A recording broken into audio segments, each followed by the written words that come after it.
நிகழ்ச்சியில் மீண்டும் சந்திப்பதில் மகிழ்ச்சி. நீங்கள் பார்த்துக் கொண்டிருப்பது இந்தியாவின் number 1 dealer Vasanth and co வழங்கும் Tamizha Tamizha, powered by Lion taste jam, special partner Pothys மற்றும் போத்தீஸ் ஸ்வர்ணமகால்.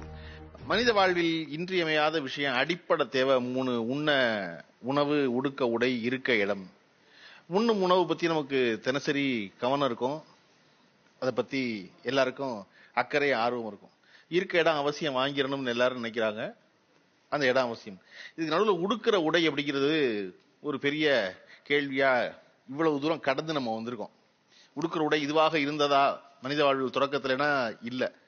ஆனா மனித வாழ்வில், தமிழர் வாழ்வில் என்னவாக இருந்தது அப்படின்னா, உலகத்துல யார் வீட்டுக்கு வந்தாலும் உடனே எடுத்து கொடுத்து, ஒரு ஆண் வந்தா கட்டிக்கணும் அளவில்லாத ஒரு வேட்டி, யார் வந்தாலும் அந்த வேட்டியை கட்டிக்க முடியும். ஒரு பெண் வந்தா உடுத்திக்கிறதுக்கு ஒரு சேலை எடுத்து கொடுத்தா அதுக்கு ஒரு அளவு கிடையாது, எந்த பெண்ணும் கட்டிக்க முடியும். அப்ப வீட்டுக்கு வந்தவங்களுக்கு எடுத்து கொடுக்கற துண்டும் வேட்டியும் சேலையும் எடுத்து கொடுக்கறா இருந்துச்சு. இது அடிப்படையில கைத்தறியா இருந்துச்சு எல்லாத்தையும், இல்லையா? அதன் பிறகு அந்த கைத்தறி எந்த இடத்துக்கு வந்திருக்கு, இன்னைக்கு நிக்குது அப்படின்னா நம்ம ஒரு ரெடிமேட் சட்டையில நிக்கிறோம். ஆனா இன்னமும் உடை என்பது மிக அத்தியாவசியமான அடிப்படையா இருக்கு. இன்னைக்கு என் வீட்டுக்கு வந்தா என்கிட்ட இருக்க சட்டை எடுத்து இன்னொருத்தர் கொடுத்து போட்டு சொல்ல முடியாது, ஒருத்தர் வந்திருக்க விருந்தாளின்னு. என்கிட்ட இருக்க பேண்ட் எடுத்து ஒருத்தர் கொடுக்க முடியாது. ஆனா ஒரு வேட்டியாவோ துண்டாவோ சேலையாவோ இருந்து கொடுத்துருக்க முடியும். இந்த அடிப்படை கைத்தறியில் தொடங்கணும் இல்லையா? இன்றும் கைத்தறியில் இந்தியாவில் தமிழகம் தான் முன்னிலையில் இருக்கு. உலகத்துல இந்தியா தான் முன்னிலையில் இருக்கு. 90 விழுக்காடு உலகத்துல இருக்கும் கைத்தறி ஆடைகள் இந்தியாவில் இருந்தா ஏற்றுமையாகுது. ஆனா இந்த கைத்தறியவே தொழிலாக கொண்ட நெசவாளர்களின் வாழ்வு என்னவாக இருக்கிறதுன்னு யோசிச்சு பார்த்தா ஒரு பெரிய கேள்விக்குறிதான் முன்னாடி நிக்குது. கிட்டத்தட்ட தமிழ்நாட்டுல 2 லட்சம் குடும்பங்கள் நெசவு தொழிலை நம்பி இருக்காங்க. அந்த 2 லட்சம் குடும்பங்கள் இன்று என்னவாக இருக்கிறது அப்படின்னு கேட்டா, அவர்கள் ஒரு குரல் எழுப்பிக் கொண்டே இருக்கிறார்கள். அந்த குரல் உரியவர்களின் காதுகளில் விழுகிறதா என்று கேட்டா விழுகவே இல்லை. அப்ப நமக்கு ரொம்ப அடிப்படையா தினசரி பயன்படுத்துற இந்த உடையவே தன் வாழ்வின் ஆதாரமாக வைத்திருக்கிற கைத்தறி நெசவாளர்களும் இன்னும் கொஞ்சம் பேர் இப்போ அதுல பவர் லூமுக்கு, விசைத்தறிக்கு மாறி இருக்காங்க. இவர்கள் இருவரும் அடிப்படை நெசவாளர்கள். இவர்களின் வாழ்வு என்னவாக இருக்கிறது என்று பார்ப்பதுதான் இன்றைய நிகழ்ச்சியின் நோக்கம். ஒருபுறம் முழுக்க நெசவு தொழிலாளர்களும் அவர்களின் குடும்பத்தாருமா நிறைந்து இருக்கும். இன்னொன்னு, நம்ம அப்படி குடும்பத்தாரும் சொல்லக்கூடாது. எப்படி விவசாயத்துல குடும்பத்தார் தனி, விவசாயம் பண்றவர் தனி இல்லையோ, குடும்பத்திற்கே அதுதான் தொழிலோ, அப்படி நெசவு தொழிலும் குடும்பத்துக்கே அதுதான் தொழில். தனியா குடும்பத்தாரும் வேற வேலை பார்க்கறது இல்ல. அதனால இருபுறமும் நெசவாளர்களின் குடும்பங்களும் நெசவாளர்களும் நிறைந்திருக்கிற இதுல நான் எழுப்ப வைக்கிற முதல் கேள்வி என்ன அப்படின்னா, நீங்கள் எத்தனை ஆண்டு காலமாக நெசவு தொழில் இருக்கிறீர்கள்? 43 ஆண்டு காலம். உங்களுடைய தனி சிறப்புன்னு சொல்லுவீங்க? தனி சிறப்புனா லுங்கி தான் நான் நெய்யறது. லுங்கி தான் அடிப்படையா? ஆமா, அடிப்படையே லுங்கி, வாழ்வாதாரமே லுங்கி தான் நாங்க நெஞ்சினா இருக்கோம். புரிஞ்சு? ஓகே. 43 ஆண்டு காலம் பண்ணிருக்கீங்களா? கைத்தறியா நீங்க விசைத்தறியா? கைத்தறி. ஓகே. ஐயா கொடுங்க. எனக்கு வயசு 71. நான் 11 வயசுல மாடு மேய்ச்சிக்கிட்ட நெசவு கத்துக்கிட்டேன். அன்று முதல் இன்று வரை என்னுடைய தொழில் மேல நான் வைத்த நம்பிக்கையின் பலனாக கைத்தறி களஞ்சியம், கைத்தறி பெட்டகம் என்ற 2 நூல்களை எழுதியிருக்கிறேன். கைத்தறி களஞ்சியம், கைத்தறி பெட்டகம் என்ற 2 நூல்களை எழுதியிருக்கிறேன். தொழில் சார்ந்த புத்தகமா தமிழ்நாட்டுல யாரு புத்தகமா எழுதல. அதுபோக நான் அடுத்த ஜெனரேஷனுக்கு ஒரு தறியை கண்டுபிடிச்சிருக்கேன், ஒரே காலில் நெசவு பண்ற மாதிரி. ஒரே காலில் பண்ற மாதிரியா? அதுபோக நாம் நெய்கிற இடம் தூசி, விற்கிற இடம் ஏசி, நெய்கிறவன் ஏழை, வாங்குறவன் பணக்காரன் என்ற நிலையில நெசவு தொழிலினுடைய தொழில்நுட்பம் இந்த உலகத்துல, இதை விட்டால் இனிமேல் ராக்கெட் விடும் விஞ்ஞானி உருவாக்க முடியும், நாடாவிடும் நெசவாளி எப்படி உருவாக்க என்பது மிகப்பெரிய கேள்விக்குறியாக இருக்கிறது.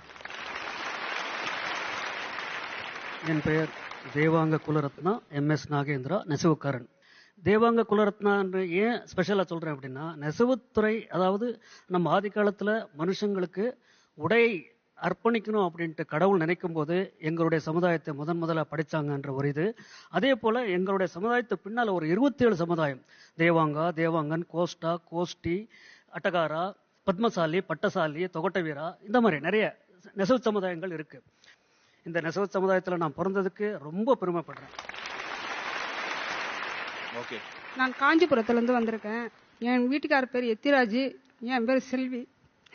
எங்க வீட்டுக்காரர் ஒரு 15 தறி வச்சு மளிகை வரி வச்சு நடத்திருந்தார். எத்திராஜ் சில்கோஸ்ன்னு சொல்லிட்டு வியாபாரம் பண்ணின்னு இருந்தாரு. ஒரு சின்ன ஆக்சிடென்ட், இப்பதான் இறந்துட்டாரு. அதை அவர் செத்த 10 நாளில் நம்ம தொழிலை விடக்கூடாது அப்படின்னு சொல்லிட்டு நீங்க அந்த 10-15 தறியும் நான் ஒரு பொம்பளையா இருந்து நின்று அதை செஞ்சுன்னு இருக்கிறேன். அதை இருக்கிறவங்க தொழிலாளிகளும் எனக்கு முக்கியத்துவம் கொடுத்து என்னை நல்லா பார்த்துருக்குறாங்க. இப்ப என் பொண்ணு கிட்ட கொடுத்து அவளை அதை மெயின்டைன் பண்ணி வச்சிருக்கேன். இன்ஜினியரிங் படிக்கிறா. என் பையன் இன்னைக்கு +2 பாஸ் பண்ணிருக்கான். அவனையும் படிக்க வைக்கணும். படிச்சுட்டு இந்த தொழிலுக்கு வரணும். படிச்சுட்டு வரணும். ஆமா, படிச்சுட்டு வர வரைக்கும் அந்த தொழிலை நான் செய்யணும். அவன் வர வரைக்கும் அவனுக்காக நான் பாடுபட்டணும். இந்த 15 தறிக்காரங்களுக்கும் நானே தான் சார் பட்டி வைப்பேன். வேற யாரையும் ஆளெல்லாம் வச்சுக்க மாட்டேன். எல்லா வேலையும் நானே பார்ப்பேன். காஞ்சி பட்டு இழைப்பேனா எனக்கு புரியல என்னது. இந்த பட்டு இருக்குங்களா சார், இத மிஷின்ல போட்டு இழைக்கணும். பெருசா மிஷின் போட்டு அத எல்லாமே நானே தான் சார் செய்வேன். நீங்க என்ன படிக்கிறீங்க? இன்ஜினியரிங் ஃபைனல் இயர் முடிச்சிட்டேன் சார். முடிச்சிட்டீங்களா? இன்ஜினியரிங் என்ன இன்ஜினியரிங்? ECE sir. இசிஇயா? Electronics and communication engineering. சரி சார். ஆக்சுவலி அப்பா இந்த தொழிலுக்காக ஒரு உயிரையே விட்டு இருக்காரு சார். அதுதான் உண்மையான விஷயம். இந்த பொருள் எடுத்துன்னு வரும்போது தான் சார் அவர் ஆக்சிடென்ட் ஆயிடுச்சு. ஒரு போதிய வசதியான ஒரு வண்டி இல்லாதனால அந்த வண்டியில இருந்து கீழே பொட்டி விழுந்து கார் இடிச்சதுனாலதான் சார் அவர் விழுந்துட்டாரு. இந்த தொழிலால தான் சார் விழுந்தார். ஆனா எங்களுக்கு போதிய ஒரு உதவியும் இந்த தறி தொழில் அவர் மதிச்சார கண்டு இந்த தறியால எங்களுக்கு எந்த ஒரு கவர்மெண்ட் உதவியும் இல்லைங்க சார். அப்புறம் நீங்க இவ்வளவு அடம் முடிச்சு மகன் இன்ஜினியரிங் படிச்சதுக்கு அப்புறம் திருப்பி இந்த வேலை தான் வரணும், மகன் படிச்சு முடிச்சது தான் வரணும்னு சொல்றவங்க எங்க அப்பாவோட உயிர் சார் அந்த தொழில். சோ அவர் அந்த தொழில் அந்த அளவுக்கு நேசிக்கிறார் சார். நெசவு தொழில் அப்படின்றது நான் எனக்குமே அது அவ்வளவு இதெல்லாம் சும்மா செய்யறாங்க அப்படின்னு நினைச்சிருந்தேன்னா ஆஃப்டர் இதுக்கப்புறம் தான் தெரிஞ்சது அது அவங்க ஒரு உயிரா நினைக்கிறாங்க. சோ இப்ப நான் படிச்சிருக்கேன். சோ என்னோட நாலேஜ் வச்சு நம்ம இதை எப்படி டெவலப் பண்ணலாம், இன்னும் நிறைய பேர் தெரியாம இருக்காங்க சார். இதுல என்ன ஸ்கீம்ஸ் இருக்கு, கவர்மெண்ட்ல இருந்து நம்ம என்ன இது சம்பந்தமா வாங்கலான்றதை நான் அட்வர்டைஸ்மெண்ட் பண்ணி அவங்க அதுல தெரிஞ்சுக்கணும் அப்படின்றதுக்காக ட்ரை பண்ணிட்டு இருக்கேன் சார். நீங்க இந்த நெசவு தொழில் எத்தனை ஆண்டு காலமா இருக்கிறீங்க? உங்களுடைய சிறப்பு என்ன? அதுல கிட்டத்தட்ட எனக்கு வயசு 74 ஆகுதுங்க. கிட்டத்தட்ட ஆகுதா? 74 ஆகுதா? 74 ஆகுது. 74 வயசு ஆகுதுங்க. நான் 5 வயசுலயே மக்கத்துக்கு வந்துட்டுங்க. எங்க பெரியவங்க எல்லாம் நெசிக்கிட்டு இருந்தாங்க. அவங்க எல்லாம் நெய்யறப்பெல்லாம் ரொம்ப கஷ்டத்துல இருந்தோம். அப்புறம் நாங்கெல்லாம் கொஞ்சம் வேலைக்கு வந்த பிற்பாடு கொஞ்சம் படிப்படியா பாடுபட்டு கொஞ்சம் முன்னேற்றத்துக்கு வந்தோம். நானும் எங்க அண்ணனும் கைக்கோர்வை எல்லாம் போட்டு, அவரு எங்க அண்ணன் கைக்கோர்வை போட்டு கொடுப்பாரு, நாங்க கவர் கட்டி கொடுப்பாரு, நாங்க அதுக்கு தகுந்த மாதிரி நெசிக்கிட்டு வந்துருவோம். எங்க பேரன் இந்த அங்க உட்காந்துருக்கா அப்படிங்க பாபு. அவங்க எல்லாம் இப்போ மெயின்டைன் எக்ஸ்போர்ட் கடல் கடந்து வியாபாரம் பண்ணக்கூடிய திறமை எங்க பேரனுக்கெல்லாம் வந்துருச்சுங்க. கடல் கடந்து வியாபாரம் பண்ற திறமை வந்திருக்கு. பண்றீங்களா? பண்ணிட்டு இருக்கு சார். நாங்க இப்போ 3ஆவது ஜெனரேஷனா பண்ணிட்டு இருந்தோம். எங்க தாத்தா, அதாவது எங்க தாத்தாவோட அப்பாவே அந்த காலத்துல பிரிட்டிஷ்காரங்களுக்கு பட்டு துணி நெசு கொடுத்துக்கிட்டு இருந்தார். இப்ப பாத்தீங்கன்னா கரெக்டா 2000 முதலா நான் கைத்தறி துணியை தான் முதலா ஸ்பெயின் நாட்டுக்கு ஏற்றுமதி பண்ணேன் சார். ஏன்னா அப்ப கரூரை பொறுத்த வரைக்கும் பாத்தீங்கன்னா இன்னைக்கு ஒரு ஏற்றுமதி தொழில், ஜவுளி தொழில் ஏற்றுமதி தொழிலுக்கு இன்னைக்கு ஒரு பிரதிஷ்டை பெற்ற ஒரு நம்ம மாவட்டமா இருக்கு. இன்னைக்கு விரல் விட்டு எண்ணக்கூடிய ஒரு ஏற்றுமதியாளர்ல நான் ஒன் ஆஃப் தி ஒரு எக்ஸ்போர்ட்டரா இருக்கேன். 2014-15 சிறந்த கைத்தறி ஏற்றுமதியாளருக்கான அவார்டு நான் வாங்கியிருக்கேன் சார். நான் எங்க நிறுவனம் வாங்கியிருக்கு. இதுல என்ன சிறப்பு என்னன்னு சொல்ல போனீங்கன்னா, இந்த கைத்தறி துணிக்கு இன்னைக்கும் உலக நாடுகளில் புகழ் இருந்துகிட்டே தான் இருக்கு. கைத்து ஏன்னா உங்களுக்கு நம்ம பவர்லூம்ல அதாவது ஆட்டோலூம்ல பண்ற துணியினுடைய காலங்கள் 15 வருடம்னா, அதே கைத்தறி துணியினுடைய காலங்கள் 30 வருடங்கள். ஒரு கைத்தறி துணியுடைய டியூரபிலிட்டி 30 ஆண்டு காலமா? கண்டிப்பா சார். 30 ஆண்டு காலத்திற்கு மேலதான். நீங்க எவ்வளவுதான் துவைச்சு நீங்க பண்ணினா கூட நீங்க கைத்தறி துணி 30 ஆண்டு காலங்கள் நீடித்து இருக்கும்.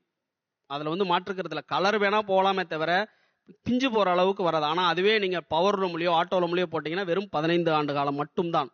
இது நெசப்தமான உண்மை. இங்க இருக்கிற அத்தனை அது எங்க தொழில், அதாவது நாங்க பண்றது bedsheet, pillow cover, kitchen towel இந்த மாதிரி ஐட்டம் பண்றோம். மற்றபடி இவங்க பண்ற சாரீஸ் எல்லாம் கூட உங்களுக்கு கைத்தறியில நெய்யறது அவங்க கிட்டத்தட்ட 60 ஆண்டு காலம் நெசவு தொழில் இருக்காங்க. ஆமா சார். ஆமா இருக்கு. 24 வயசு ஆச்சு. ஆமா, எங்க தாத்தா தான் சார் அவரு. தாத்தாவுடைய ஸ்பெஷலைஸ்ட் பெட்ஷீட் சார். பெட்ஷீட் அது இல்லாம உங்களுக்கு அதை காட்டலாமா சார்? நாங்க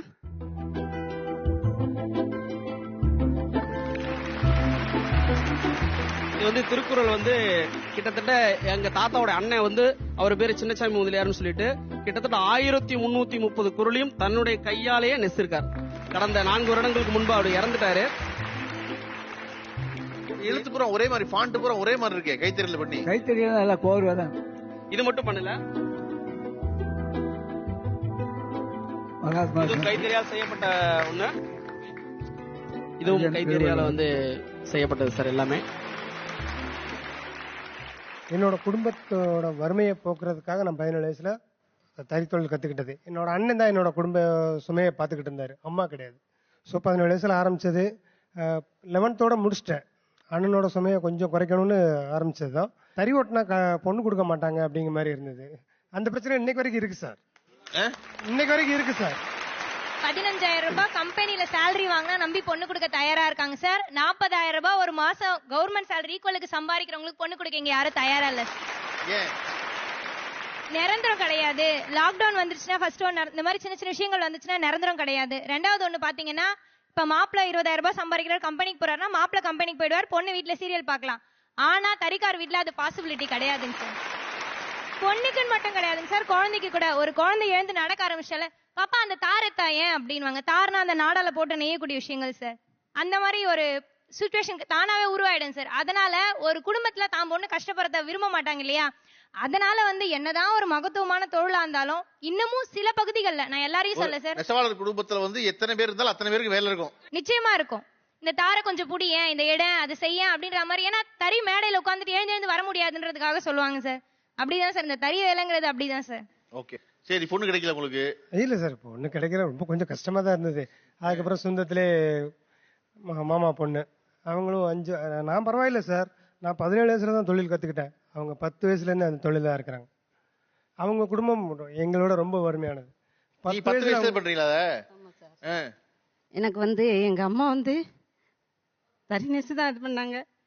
அதனால நான் எங்க அம்மா, நான் ஸ்கூல் 5 வரைக்கும் தான் சார் படிச்சிருக்கேன். அப்பவுமே 6 வயசுலயே எங்க அம்மா 6-7 வயசுலயே எங்க அம்மா பக்கத்துல தறி பக்கத்துல உட்கார வச்சுக்கிட்டு அவங்க நெய்வாங்க. அவங்க மதுரையில இருந்தோம் நாங்க. அப்ப மதுரையில இருந்தப்ப சக்காடு நெய்வாங்க. அந்த பழைய இலையை உட்கார வச்சுட்டு தான் நெய்வாங்க. அந்த அளவுக்கு நாங்க கஷ்டப்பட்டு தான் இந்த வேலையை பார்த்தோம். அதுக்கு பிறகு எங்க அப்பாவும் எங்களோட இருக்கல.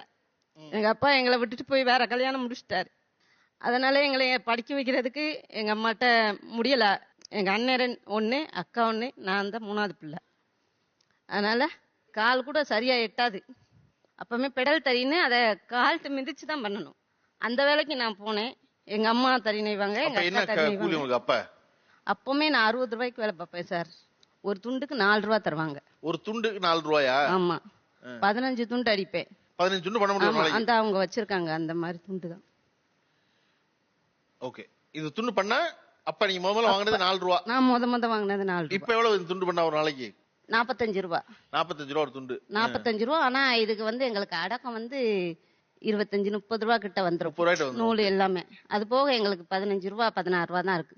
அப்பையில இருந்து இந்த 28 வருஷத்துல எங்களுக்கு இவ்வளவுதான் கூலி. நீங்க இந்த நெசவு தொழில் எத்தனை ஆண்டு காலமா இருக்கிறீங்க? உங்களுடைய சிறப்பு என்னதுல? அண்ணாச்சி, எங்க ஊரு தென்காசி மாவட்டம் சங்கரன் கோவில்ல இருந்து வர்றேன். ஓலமிடும் ஓவியா சேலைகளுக்கு மத்தியில் ஓரங்கட்டப்பட்ட ஒரு படைப்புகளோட பிரம்மாக்கள் நாங்கயா. இதை நெய்ற நாங்களும் நடுத்தர வர்க்கம் தான். இதை வாங்கி உடுத்துறவனும் நடுத்தர வர்க்கம் தான். ஆனா வாங்கி விக்கிறவன் பணக்காரனா இருக்கான் இன்னைக்கு. ஏன் 4 தலைமுறையா நாங்க நெசவு செஞ்சுக்கிட்டு வர்றோம். எனக்கு வயசு 21 ஆகுது. நான் 5 வயசுல இருந்து எங்க அப்பா பசப்பற்ற வச்சிருந்தாரு. 5 வயசுல இருந்து எங்க அப்பா கூட வேலை பார்த்திருக்கிறேன்.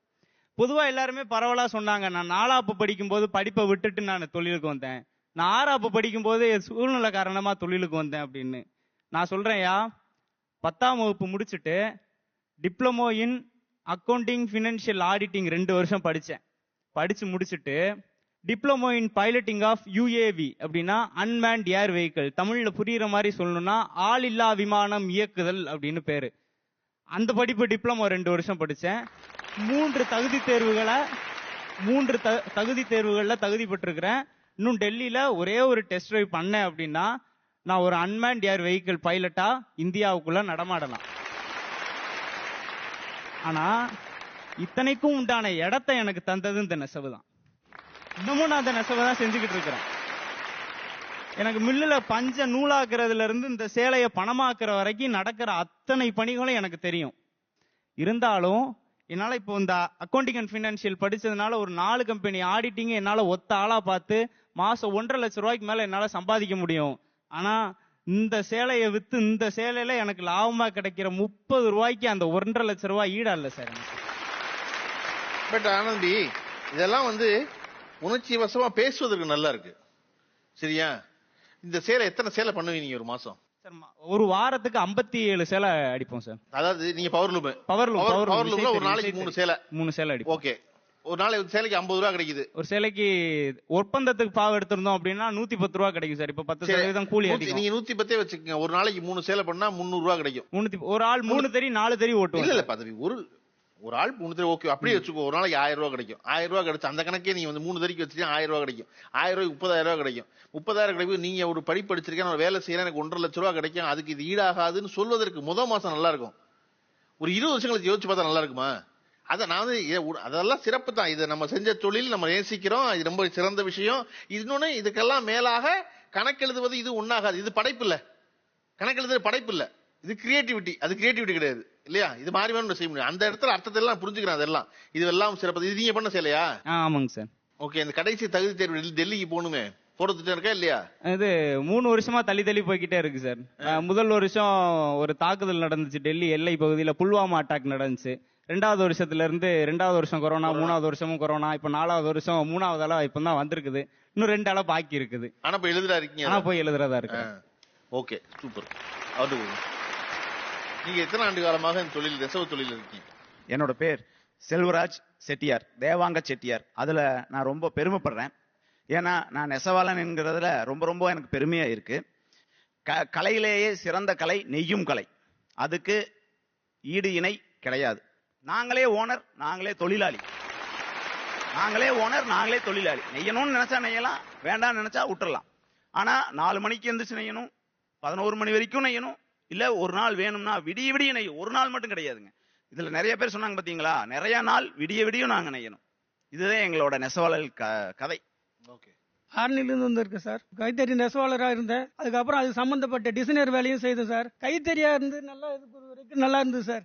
எப்போ இந்த கம்ப்யூட்டரு ஜக்கார்டு இதெல்லாம் வந்துச்சு, மனசாட்சி இல்லாத மாரி இதுவான மாரி இதெல்லாம் நாங்கள் கையில் புள்ளி வச்சு டிசைன் கட்டுவோம் சார். நூலில் கட்டி இது பண்ணோம். அதுக்கப்புறம் ஜக்கார்டு பெட்டிக்கு அட்டையில் பஞ்சு பண்ணி இது பண்ணி கொடுத்தோம்.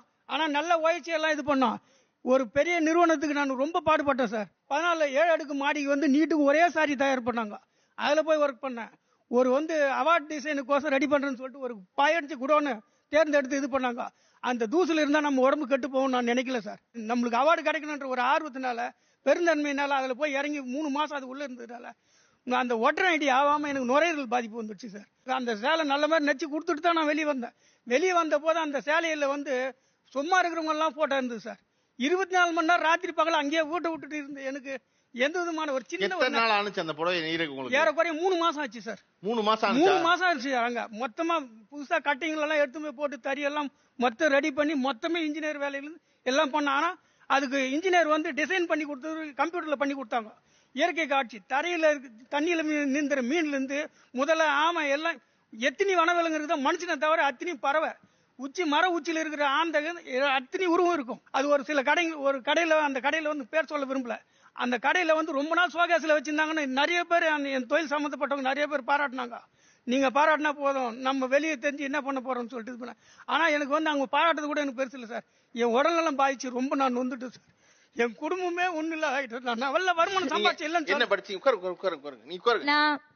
நான் டிப்ளமோ சிவில் இன்ஜினியரிங் படிச்சிருக்கேன் சார். மேக்ஸிமம் எல்லாருமே யாருக்காக உழைக்கிறோம்னா ஃபேமிலிக்காக உழைக்கிறோம்னு சொல்லுவோம் ஃபர்ஸ்ட். எங்களை பொறுத்த வரைக்கும் எந்த டைம்லலாம் எங்க அப்பா எங்க கூட இருக்கணும்னு ரொம்ப நாங்க ஆசைப்படுவோம், அப்பெல்லாம் எங்க அப்பா எங்க கூட இருக்க மாட்டாரு. ஏன்னா தீபாவளி பொங்கல் டைம் தான் தறி நல்லா போகும். அப்ப ரிப்பேர் வந்துச்சுன்னா உடனே போன் பண்ணி கூப்பிடுவாங்க. இவரு நிறைய இடத்துல ஒரே பாதிப்பை சந்திச்சிருக்காருங்க சார். ஆனாலும் மாற மாட்டாரு. அதாவது ஒரு 15 வருஷத்துக்கு முன்னாடி நடந்த ஒரு இன்சிடென்ட் சொல்றேன் சார். இந்தியா மேப் பட்டு சாரியில இந்தியா மேப் போட்டாங்க. இந்தியா மேப் போட்டதுல இலங்கை நமக்கு ரைட் சைட்ல இருக்கும். இவங்க என்ன பண்ணிட்டாங்க, லெஃப்ட் சைட்ல போட்டு இந்த சென்னைக்கு தான் எடுத்துட்டு வந்துட்டாங்க. ஒரு ஃபேமஸான கடையில எடுத்துமே கொடுத்தாங்க. சார் இதுக்கு எவ்வளவு செலவாச்சு தெரியுமான்னாங்களா ஓனர் கிட்ட. ஓனர் அந்த புடவை பிரிச்சு பார்த்துட்டு தூக்கி விசிறி அடிச்சுட்டு, இவ்வளவு செலவு பண்ணி 50 பைசா மேப் வாங்கி இலங்கை எங்க இருக்குன்னு உனக்கு பார்க்க தெரியாதான்னு கேட்டாராம். அதுக்கப்புறம் என்னாச்சு, இந்த டிசைனை சரி பண்ணணும், ஏன்னா இதுக்கு அதிக செலவு பண்றோம், மொத்தமாவும் நம்மளால பிரிச்சுட்டு முதல் வைக்க முடியாதுன்ட்டு. அப்ப ரொம்ப ஃபேமஸ் டிசைனர் சார், ஆர்னில ரவி டிசைனர்னா ரொம்ப ஃபேமஸ் சார். ரவி அப்பா பேரு. அவர் டிசைனர் ரொம்ப ஃபேமஸ் சார். அவர் என்ன பண்ணாங்க, கூப்பிட்டாங்க. அது தீபாவளி கிட்டக்க நேரம். அந்த இலங்கையை மறுபடியும் கரெக்டா திருப்பி வச்சுட்டு ரெடி பண்ணி கொடுத்துட்டாரு. அந்த சாரி மறுபடியும் அவார்டு வின் பண்ணுச்சு. ஆர்னில பெரிய பாராட்டு விழா நடத்தினாங்க, நோட்டீஸ் போட்டாங்க, போஸ்ட் அடிச்சாங்க, என்னவோ பண்ணாங்க. என்னாச்சு, இந்த நோட்டீஸ் எடுத்துட்டு என்கிட்ட ஒரு ஃப்ரெண்டு சார், அப்பா எனக்கு என்கிட்ட பார்த்து, பாருமா நம்ம போட்ட சேலைக்கு என்னப்பா உன் பேரை காணோம் அப்படின்னு. விடுமா, ஆர்னி பட்டு சேலை கரெக்டா இருக்குன்னு சொன்னாங்கல்ல, எனக்கு அது போதும் சார். இங்க நிறைய பேர் சொன்னாங்க, நாங்க பட்டுத்தறி மூலமா வளர்ந்துருக்கோம், நாங்க நல்லா இருக்கோம், இதுவா இருக்கோம்னு சொல்றாங்க. நான் நிஜமா ஒரு வெளிப்படையான உண்மையை சொல்லட்டுமா சார்? பட்டுத்தறி இன்னைக்கு நல்லா இருக்குது, இல்லன்னா நான் சொல்ல. பட்டுத்தறி மூலமா எவ்வளவு பேர் வளர்ந்துருக்காங்களோ அந்த அளவுக்கு குடும்பங்கள் இன்னமும் மேல வராமையே பட்டுத்தறி கூடவே டிராவல் பண்ணக்கூடிய குடும்பங்கள் எங்க குடும்பம் ஒண்ணு சார். இப்போ எங்கேயாவது ஒரு இடத்துக்கு போறோம், நம்ம தவறி விழுந்துட்டோம், இல்ல வெயிட்டான பொருள் நம்ம காலில் விழுந்துட்டா உடனே நம்ம என்ன சார் பண்ணுவோம்? ஐயோ அம்மான்னு கத்துவோம். ஐயோ அம்மான்னு கத்துவோம். அடுத்த செகண்ட் நம்மளோட ஃபீல் என்னவா சார் இருக்கும்? ஹாஸ்பிட்டல் போகணும், என்ன ஆச்சோன்னு யோசிப்போம்ல சார். உண்மையை சொல்ல போனா நடுத்தர வர்க்கத்துல தறியை நம்பி இருக்கிற தறிகாரங்க என்ன பண்ணுவாங்க தெரியுமாங்க சார்? எங்க அம்மாவே எடுத்துக்கோங்க, ஒரு அம்மியோட குழவி காலில் விழுந்து அடுத்த செகண்ட் பச்சை தண்ணியை மட்டும் காலில் ஊத்துனா வீங்காதுன்னு சொல்லுவாங்க. ஊத்திக்கிட்டு வேக வேகமா ஓடுறாங்க. எங்கம்மா போறேன்னா தறியில போய் மெரிக்கட்டை மெரிச்சு பாக்குறாங்க. நான் யோசிக்கிறேன், என்னவா லூசு மாதிரி பண்ணிக்கிட்டு இருக்கேன். நான் கேக்குறேன், அமைதியாரி தருணை எல்லாம் யார் சோறு போடுறது? அது அவங்களோட இது. பராசக்தி படத்துல ஒரு அருமையான ஒரு டயலாக் ஒன்று வரும் சார், இட்லி கடை. இது கணவனை இழந்த அனைத்து பெண்களுக்கும் பாதுகாப்பையும் தன்னம்பிக்கையும் தரக்கூடிய ஒரு இடம்னு ஒரு அருமையான வசனம் வரும் சார்.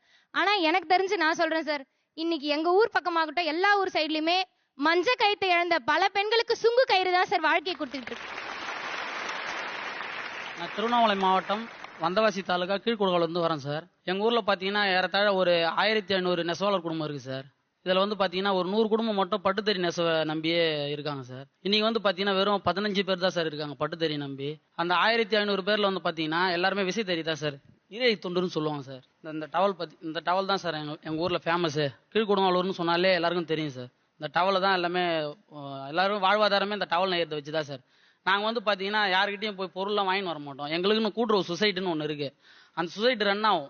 நாங்க அவங்க நூல் கொடுப்பாங்க, நாங்க தறி நெச்சு போய் இந்த பாவு கொடுத்தோம்னா ஒரு பாவுக்கு பாத்தீங்கன்னா 100 டவல் வரும் சார். ஒரு 3 நாள் ஆகும் சார் மிஷின் தறியில நெச்சா கூட. ஏன்னா இதுல நெய்யும் போது பஞ்சு அதிகமா மூக்குல எல்லாருக்கும் இது பண்ணும். நிறைய பேர் சுவாச கோளாறு, நுரையீரல் பாதிப்பு எல்லாம் வருது சார். அதனால எல்லாரும் பாத்தீங்கன்னா ஒரு 3 நாள் 4 நாள் எடுத்துக்குவாங்க சார். 100 டவல் நெச்சு எடுத்துமா மடி கொடுத்தாதான் ஒரு 1000 ரூபாய் கிடைக்கும் சார் இது கூலி. இது என்ன ஆச்சுன்னா கூட்டுறவு சொசைட்டி நம்பியே எல்லா ஜனமும் இது தறியே பண்ணிட்டு இருக்கும்போது ஒரு குறிப்பிட்ட காலகட்டம் ஒரு 2004 அதுக்கப்புறம் மேல வந்த காலகட்டத்துல இந்த தொழில் சுத்தமா முடங்கிச்சு சார். ஏன்னா அந்த கூட்டுறவு சொசைட்டில ஃபண்டு வரல. அந்த கூட்டுறவு சொசைட்டி ரன் பண்ண தலைவருங்க பாத்தீங்கன்னா சரியில்லை. அவங்களுடைய பிற்போக்குத்தனத்தால சொசைட்டியை நஷ்டத்துல போக வச்சுட்டாங்க. நஷ்டத்துல போக ஆரம்பிக்க என்ன ஆச்சு, எல்லாரும் அந்த தொழிலை கை விட்டு வேற தொழிலுக்கு போயிட்டாங்க. இன்னைக்கு ஊர்ல பாத்தீங்கன்னா இந்த விசைத்தறியே பாத்தீங்கன்னா ஒரு 20 வீடு தான் சார் இருக்கு. எங்க ஊர் ஃபுல்லாவே டீ கடை, ஹோட்டல், அப்புறம் வெளியே அந்த திருமணத்துக்கு கல்யாண வேலைக்கு இந்த மாதிரி எல்லாருமே தொழிலை விட்டு போயிட்டாங்க சார். எனக்கு ஒரு 9 வயசு இருக்குங்க சார். அப்பா வீட்டை பட்டு நெசவு தான் நெசிஞ்சார் சார். இந்த மாமா எதிர் இருக்காரு, மாமா வீட்டுலாம் பட்டு சேலை தான் சார். இப்பயும் மாமா மட்டும் பட்டு சேலை நெய்றாரு. அதனால எங்க அப்பா என்ன பண்ணாரு, தறி நெச்சினே இருக்கும்போது திடீர்னு ஒரு நாள் அந்த பிளேட் இசிக்கணும் சார். ஒரு 70 கிலோ 60 கிலோ டிசைனுக்கு ஏற்ற மாதிரி மாறும் சார். அந்த கம்பி இசிக்கணும். அப்பாவுக்கு ஒரு தடவை ஜவ் விட்டு கை ரொம்ப இதுவாகி நான் படிச்சுட்டு இருக்கேன், 10th போறேன். அப்பாவால் ஒன்றும் பண்ண முடியல. அப்பா வண்டி தான் கஷ்டப்பட்டு தான் எங்கெல்லாம் படிக்க வச்சார். அப்போ கை இதுவான பிறகு எங்கள் வீட்டு ரொம்ப கஷ்டமாயிடுச்சு சார். உடனே என்ன பண்ணுறதுனே தெரியல. அப்பாவுக்கும் கொஞ்ச நாளில் அந்த கை கூட பார்க்காம ஒரு ஹோட்டலுக்கு வேலைக்கு போய் தான் சார் எங்கெல்லாம் சாப்பாடு போட்டார். அதுக்கப்புறமேட்டுக்கா சரி இந்த மாதிரி தான் தொழில், நம்ம தொழில் படு சேலை தான் இந்த மாதிரி ஆகி போச்சு, நெய்ய முடியாமல் போயிடுச்சு. சரி விசைத்தறியாவது போட்டு இந்த இதில் போய் சேர்ந்துடலாம் அப்படின்னு சொல்லிட்டு மிஷின் கடன் வாங்கி ஒரு 70,000 80,000 செலவு பண்ணி சொந்தமாகவே மரம் எடுத்துன்னு எல்லாமே தறிலாம் செஞ்சாங்க சார். செஞ்சு கொஞ்ச நாள் நல்லா இருந்தது சார். அப்போ அந்த வேலைலாம் விட்டு மறுபடியும் மிஷின் தறி தான் எங்களுக்கும் கற்றுக் கொடுத்தாரு சார். சின்ன வயசுலேருந்தே பட்டு சேலை நெய்யும் போதோ தார் எழுப்பேன், நூல் பிடிப்பேன், எல்லாத்தையும் செய்வோம் சார். அதே மாதிரி இந்த சேலை போனோம்னா இப்போ எல்லாருமே இப்போ நம்ம வீட்டு பட்டு சேலை பாவு போடுறோம்னா எதிர் வீட்டுக்காரர் கூட ஹெல்ப் பண்ணுவாங்க. அவங்க பாவு போடும்போது நாங்கள் போய் இது ஒரு பொறிந்துணர்வு, அதான் நம்ம எல்லாமே ஒற்றுமையாக இருக்கிறதுக்கோசம் அந்த மாதிரி பண்ணுவோம் சார். அது கொஞ்ச நாளுக்கு போக ஆரம்பிச்சுன்னா ஆச்சுன்னா எல்லாருமே அந்த தொழிலை விட்டு போனதால இப்போ அந்த தறி சவுண்டே கேட்கல சார். எங்களுக்கு அந்த சவுண்டு தான் சார் ஒரு எப்படி சொல்றதுன்னு தெரியல. இப்போ உங்களுக்கு அந்த இசை அந்த மியூசிக் எப்படி உங்களுக்கு பழகி உங்களுக்கு இதுவாயிடுச்சு, அதே மாதிரி எங்களுக்கு அந்த தறி சவுண்டு தான் சார் எங்களுக்கு ஒரு உயிர் நாடி மாரி சார். நாங்கள் உயிரோட இருக்கிறோமா இல்லையான்றது அந்த தறி சவுண்டு தான் சார் எங்களை காமிக்கும். நம்ம தறி நெச்சிட்டு இருக்கும்போது கூட சார் அந்த நிறைய பேர் நான் கண்ணை மூடினே தண்ணி நெய்வாங்க சார், தூங்க மாட்டாங்க. ஆனால் அந்த தறி வேலை செஞ்சுட்டே தான் இருப்பாங்க. ஆனால் அவங்களுக்கு அது தெரியும். அந்த இசை தறி இசையிலேயே உயிர் வாழற ஜீவன் தான் சார் நிறைய. எங்கள் தாத்தாலாம் அப்படிதான் சார், பிறந்ததுலேருந்து சாவர வரலுமே அவர் அந்த ஜனதா இலவச வேஷ்டி சேலை தான் சார், அதை தான் சார் நெச்சுன்னு இருந்தார். அவர் வாழ்க்கையெல்லாம் முடங்கி போந்து 2002க்கு மேல அப்படியே முடங்கிச்சு சார். சுத்தமா இந்த கூட்டுறவு சொசைட்டி திரும்பி யாரும் பார்க்க. நீங்க என்ன செய்றீங்க? இப்போ நாங்கள் டீ கடை வச்சிரோம் சார். தறி தொழிலாம் விட்டோம் சார். கூட்டுறவு தான் நூல் கொடுத்தாதான் சார் என்னால் தறி நெய்ய முடியும். நூலே கொடுக்கல, சொசைட்டி ரன் ஆகல. சும்மா கடமைக்கு ஒரு 10 பேர் அதில் வேலை செய்யறாங்க. அதுக்கு ஒரு கவர்மெண்ட் ஸ்டாஃப் வராரு, ஒரு தலைவர் இருக்காரு. 5 வருஷத்துக்கு ஒரு தலைவர் வராரு போறாரு. ஆனா ஒரு 10-20 பேர் அவ்வளோ சமாளிக்க முடியல. அவருக்கு அந்த கவர்மெண்ட்ல அது நஷ்டம் ஆயிடுச்சு, அந்த ஊர்ல இவ்வளவு நெசவால் இல்லாமல் போயிட்டாங்களே, அது திரும்பியே பாக்குறதே இல்லை சார். வரும்போதெல்லாம் சொல்றாங்க எல்லாருக்கிட்டையும் கலெக்டர் கிட்ட மனு கொடுக்குறோம், ஏதோ பண்றோம். எங்களுக்கு வந்து அண்ணாபுரியில் வந்து நெசவாளர் குவார்டர்ஸ் கொடுத்தாங்க சார். நாங்களாம் அந்த குவார்டர்ஸில் தான் சார் இருக்கோம். இன்னைக்கு அந்த குவார்டர்ஸ் பட்டா கூட கொடுக்க மாட்டாங்க சார். நாங்கள் வந்து கிட்டத்தட்ட எங்கள் தாத்தா காலத்துலேருந்தே இருக்கிறோம் சார். அந்த பட்டா கொடுத்தா இலவச வீடு வாங்கி கட்ட முடியல சார். அதனால ரொம்ப இப்போ எங்கெல்லாம் கல்யாணம் பண்ண பொண்ணு போய் கேட்டா தரிநெய்யருக்கு பொண்ணு கொடுக்க மாட்டேன்னு சொல்லிட்டாங்க சார். நீங்க சொல்ல வேண்டியதான் தரிநெய்யருக்கு டீ கடைன்னு. இல்ல சார், இல்ல எனக்குன்னு சொல்ல, பொதுவா அப்பா காலத்துக்கு அப்புறத்துல இருந்து அது மாதிரி சொல்லி எங்க மாமாக்கு 43 வயசு ஆகுது சார். இன்னும் கல்யாணம் ஆகல சார். பட்டு சேலை தான் நினைச்சுக்கிறாரு. இன்னும் அந்த மாதிரி ஊர்ல ஒரு 60 பசங்க இருக்காங்க சார். இன்னுமே கல்யாணம் ஆகல சார். எல்லா ஊர்லயுமே இருக்காங்க சார். வணக்கம் சார், என் பேர் செந்தில்நாதன். நான் வந்து 8 வயசுல இருந்து பட்டுத்தறி கத்துக்கினேங்க. இது வரைக்கும் இன்னும் பட்டுத்தறி தான் நடிச்சுங்கிறேன். நான் தொழிலை பத்தி தப்பு சொல்ல வரல. தொழில் நல்லா தான் போயிட்டு இருக்குது. ஆனா பொண்ணு தர மாட்டேங்கிறாங்க. பொண்ணு கொடுக்க மாட்டேன். ஒரு நேரத்துல வந்து அவனடா பட்டுத்தறி நெய்யறான் அப்படின்னு ஒரு மதிப்பு இருந்தது. ஆனா இப்போ அந்த மதிப்பு இல்ல. இல்ல சார், இதுக்கு ஒரு டைலாக்கே சொல்லுவாங்க சார். காஞ்சிபுரம் போனா காலாட்டினே சாப்பிட்டுலாம் அப்படின்னு சொல்லிட்டு ஒரு டைலாக்கே சொல்லுவாங்க. ஆனா காலை வந்து திண்ணில உட்காந்து ஆட்டக்கூடாது, காய்கறில உட்காந்து ஆட்டணும். அது பழமொழி சொன்னான்னா புரிஞ்சு வந்து தப்பா புரிஞ்சுனாங்க. காய்கறில போய் காலை ஆட்டணும், திண்ணை மேல உட்காந்து காலை ஆட்டக்கூடாது. அதான் உண்மை. 22 சொசைட்டி இருந்துச்சு சார், பட்டு சொசைட்டி 22 ஆர்னில. ஒவ்வொரு சொசைட்டிலும் வந்து 700 800 நம்பர்ஸ், அவ்வளவு குடும்பம் இருந்தது. எங்க வாழ்வாதாரமே நான் வந்து அந்த முதல் ஆரம்பத்தில் சொன்னேன் இல்லைங்களா, இது கூலி அதிகமா வருது, இதை விட இப்ப படிச்சு என்ன பண்ண போறேன்னு போனோன்னு அந்த இது வந்து என்னாச்சுன்னா இவங்க அதிகாரிங்களும் இந்த கவர்மெண்ட் ஸ்டாஃப் அரசியல்வாதி 2 பேரும் பார்ட்னர்ஷிப் போட்டு ஒரு பொருளை 100 ரூபாய்க்கு வாங்குற பொருளை 150 ரூபாய்க்கு வாங்கினேன், 200 ரூபாய்க்கு வாங்கினேன், இப்படியே ஏற்றி அது மேலே ஏற்றி இருக்கிறத பங்கு போட்டு இவங்க கொண்டு போயிட்டாங்க சார். எங்களுக்கு பிடிச்ச இன்சூரன்ஸு இது பாலிசி எல்லாம் மொத்தம் 1 ரூபாய் கூட எங்களுக்கு கொடுக்கல சார். எங்களுக்கு வந்து அந்த காலத்திலேயே வந்து 40 வருஷத்துக்கு முன்னாடியே எனக்கு வந்து 45,000 தரணும் சார். அந்த நேரத்துக்கு எங்க ஊர் பக்கம்லாம் ஒரு பிளாட் 3000 ரூபாய் ரிஜிஸ்டர் பண்ணி கொடுத்தாங்க சார்.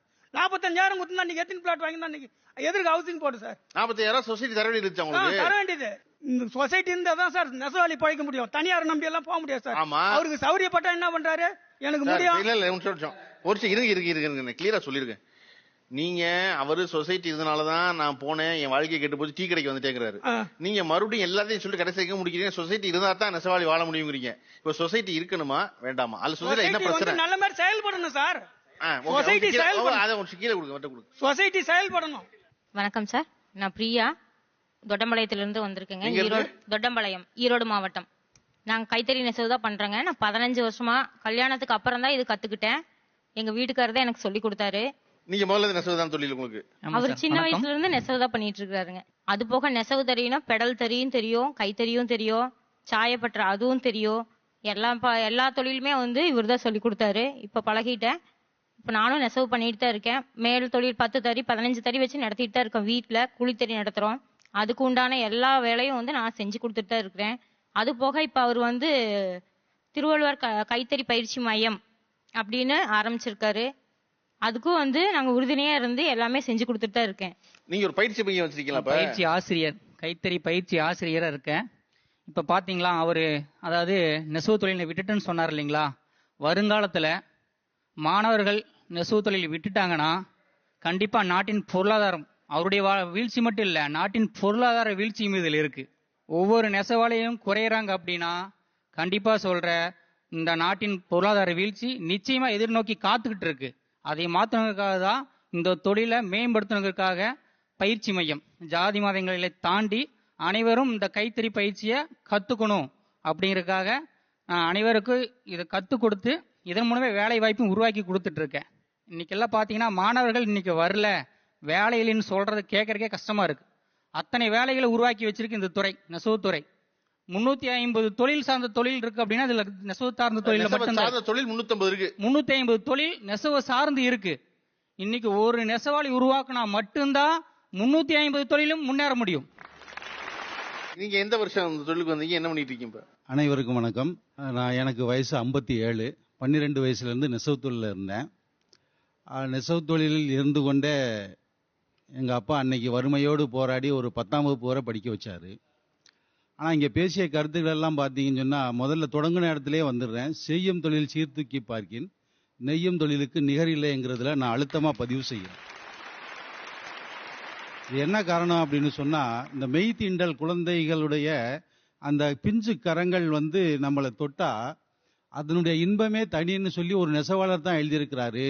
அவர் யாருன்னு சொன்னா, 2 வரிகளுக்குள் 3 நெறிகளை சொல்லி உலக மாந்தர்களை இன்றைக்கும் வழிநடத்தி கொண்டிருக்கின்ற திருவள்ளுவர் தான். அவர் நம்முடைய நெசவாளர் தான். எனக்கு 10 வயசு, 10ஆம் வகுப்பு வரை தான் நான் படித்தேன். 5ஆம் வகுப்புலேயே நெசவுக்கு போக சொன்னாங்க. பள்ளிக்கூடத்துக்கு போவேன், நெசவுக்கு வருவேன். அதே கடுமையான உழைப்பில் நான் வளர்ந்து இன்னைக்கு திருமணமாகி ஒரு பையனை இன்ஜினியருக்கு படிக்க வச்சிருக்கேன். இன்ஜினியருக்கு அப்படின்னு சொன்னால் கல்வி கடன் வாங்கி அந்த கடன் இன்னும் இருக்கு, அது வேற. இன்னொரு மகளை டீச்சருக்கு படிச்சிருக்காங்க. கடைசி மக இன்னைக்கு சட்டக்கல்லூரியில் இறுதி ஆண்டு படிப்புக்கு சென்றிருக்காங்க. இதுக்கெல்லாம் மூலம் எது அப்படின்னு சொன்னால் நெசவு தொழில் தான். நீங்கள் இந்த நாட்டில் 2 தொழில்கள் தான் பெரும்பான்மையான மக்கள் செய்கிறாங்க. ஒன்று விவசாயம், இன்னொன்று நெசவு. இந்த 2 தொழில்கள்லையும் யார் மேன்மைக்கு வர்றாங்க, ரொம்ப மேன்மைக்கு வர்றாங்க அப்படின்னு சொன்னால் அது இடைத்தரகர்கள் தான். அதில் அழுத்தமாக அந்த கருத்தில் நான் உறுதியாக இருக்கேன். இங்கே பொது வாழ்க்கையில் ஈடுபடுறவங்களை கொஞ்சம் தூற்றுற மாதிரி பேசுனாங்க. அந்த தலைவன் வந்தான், இவன் சுரண்டுறான், அவன் சொல்றான். அது தவறு, அது கிடையாது. பரமக்குடி, யமுனேஸ்வரம், ஜீவா நகரில் நெசவாளர் குடியிருப்பில் நான் இப்போ இருக்கேன். 56 ஆண்டுகளுக்கு முன்னாடி ஒரு நெசவாளனுக்கு சொந்த வீடு சாத்தியம் என சொன்னது எதுன்னு சொன்னா நெசவாளர் கூட்டுறவு சங்கங்கள் தான். கிட்டத்தட்ட 10 காலனி குடியிருப்புகள் இன்னைக்கு பரமக்குடியில் இருக்கு. இன்னைக்கு ஒரு சதுர அடி விலை 7000க்கு போகுது. அன்னைக்கு வெறும் 7 ரூபாய்க்கு வாங்கி கொடுத்தாங்க நெசவாளர் கூட்டுறவு சங்கத்தில். அப்பவும் பொது வாழ்க்கையில் இருந்த தலைவர்கள் தான். இப்ப ஏன் மாறினாங்கன்னா எல்லாமே தான். நிலை மாறினால் குணம் மாறுவான், சமுதாயமும் மாறுது. நாமும் வேற வேற விஷயங்கள்ல ஆசைப்படுறதுனால மோசமான ஆளுக நம்ம தலைமை தாங்க வர்றாங்க. அதான் உண்மையும் கூட. எனவே நெசவாளனை தொழிலாளியா தயவு செஞ்சு பாத்துறாதீங்க. நெசவாளர் நிச்சயமா தொழிலாளி கிடையாது. டாக்டரை நம்ம தொழிலாளின்னு சொல்லுவோமா? இன்ஜினியரை எப்படி தொழிலாளின்னு சொல்ல முடியும்? நெசவாளர் கலைஞன். அவனை சுயமா நீங்க தொழில் செய்ய அனுமதிச்சீங்கன்னு சொன்னா நாட்டின் பொருளாதாரம் உயரும். நீங்க தொடக்கத்துல சொன்னீங்க இந்த தமிழ்நாடு இந்தியாவிலேயே கைத்தறி ஏற்றுமதியில மிக முன்னணியில இருக்குன்னு சொன்னி. ஆனா வேதனையான ஒரு விஷயம், நீங்க சொன்ன கருத்துல ஒரு சின்ன மாறுபாடு. கைத்தறியால எல்லா தேவைகளையும் பூர்த்தி செய்ய முடியுமான்னு ஒரு கேள்வி வச்சீங்க. முடியாது. முதல்ல 22 ரக ஒதுக்கீடு அப்படின்னு சொல்லி அரசாங்கம் அறிவிச்சது. கைத்தறியில தான் தயார் பண்ணணும், விசைத்தறியில தயார் பண்ணக்கூடாது அப்படின்னு சொல்லி அறிவிச்சாங்க. துண்டு, தலானி, அதெல்லாம் அதுல 85ல ஒரு மாற்றம் வருது. அது சத்தியம் தலைமையில ஒரு கமிட்டி அமைச்சு இவங்க கைத்தறியால என்னதான் கொடுக்க முடியும், இவ்வளவு ரகங்களை உற்பத்தி பண்ண முடியல அப்படிங்கிற ஒரு முடிவுக்கு வர்றாங்க. பண்ணிட்டு இன்னைக்கும் நடைமுறையில இருக்கிறது 11 ரகங்களை. ஆனா இந்த 11 ரகங்க இன்னைக்கு பாருங்க, சாம்பிள் காமிச்சாங்க பாருங்க, எல்லாமே ரக ஒதுக்கீட்டுக்கு மீறிய உற்பத்திகள். அடிச்சு சொல்லுவேன். அது அவர் 3 தறி ஓட்டுறேன்னு சொல்றாரு பாருங்க. இந்த 3 தறிய கைத்தறியில தான் ஓட்ட சொல்லணும். சேலை, வேட்டி, டவல், அதே மாதிரி இந்த திரைச்சிலைகள், இப்படி 11 ரகங்கள்.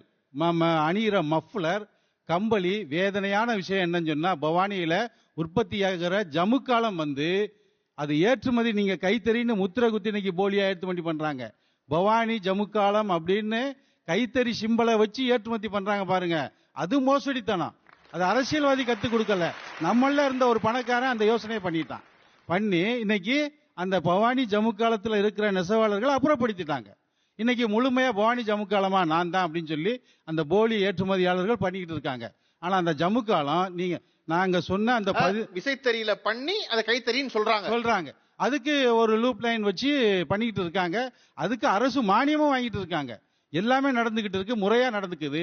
ஆனா காலங்காலமா இந்த பவானி ஜமுக்காலத்தை நெசவு நெஞ்சவன் இன்னைக்கு அதுக்கு ஈடு கொடுக்க முடியல. ஒரு விசைத்தறிக்கு அந்த ஜமுக்காலம் தயார் பண்ணுகிற இங்க கூட இல்ல. ஓரளவு தமிழ்நாட்டிலே அப்படி இருந்தாலும் நாங்க சரி ஒரு தமிழன் தான் அப்படின்னு நினைச்சுக்கலாம். சோலாப்பூர்ல தயார் பண்ணுகிற அந்த ஜமுக்காலத்தை கொண்டு பவானி ஜமுக்காலம் முத்திரையிட்டு ஏற்றுமதி பண்ற விளைவு தான் இன்னைக்கு பவானி ஜமுக்காலம் முடங்கி போச்சு. இதுக்கு எப்படி தொழிலாளி காரணமா இருக்க முடியும்? என் பேர் டில்லி பாபு சார். டில்லி பாபு, காஞ்சிபுரத்துல இருந்து வரேன்.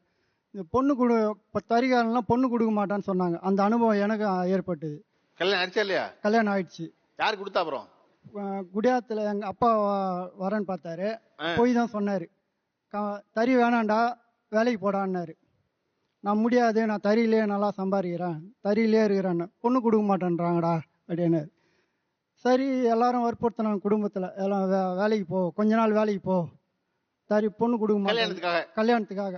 சரி எனக்கு மனசு விருப்பம் இல்லாம தான் போனேன். என்ன வேலைக்கு போனீங்க? கம்பெனில சிஎல் ஒர்க் பண்ணேன். கான்ட்ராக்ட் லேபரா போனேன். அப்பா வந்து கம்பெனில ஒர்க் பண்றாருன்னு சொல்லி பொண்ணு கேட்டாரு. அப்படி வந்தவங்க அவங்க அப்புறம் எனக்கு விருப்பம் இல்ல. அப்பா போய் சொன்னதுல எனக்கு ஒரு உறுத்தலாவே இருந்தது. போய் சொல்லி கல்யாணம் பண்ணிடுமேன்ட்டு. நிச்சயம் ஆயிடுச்சு.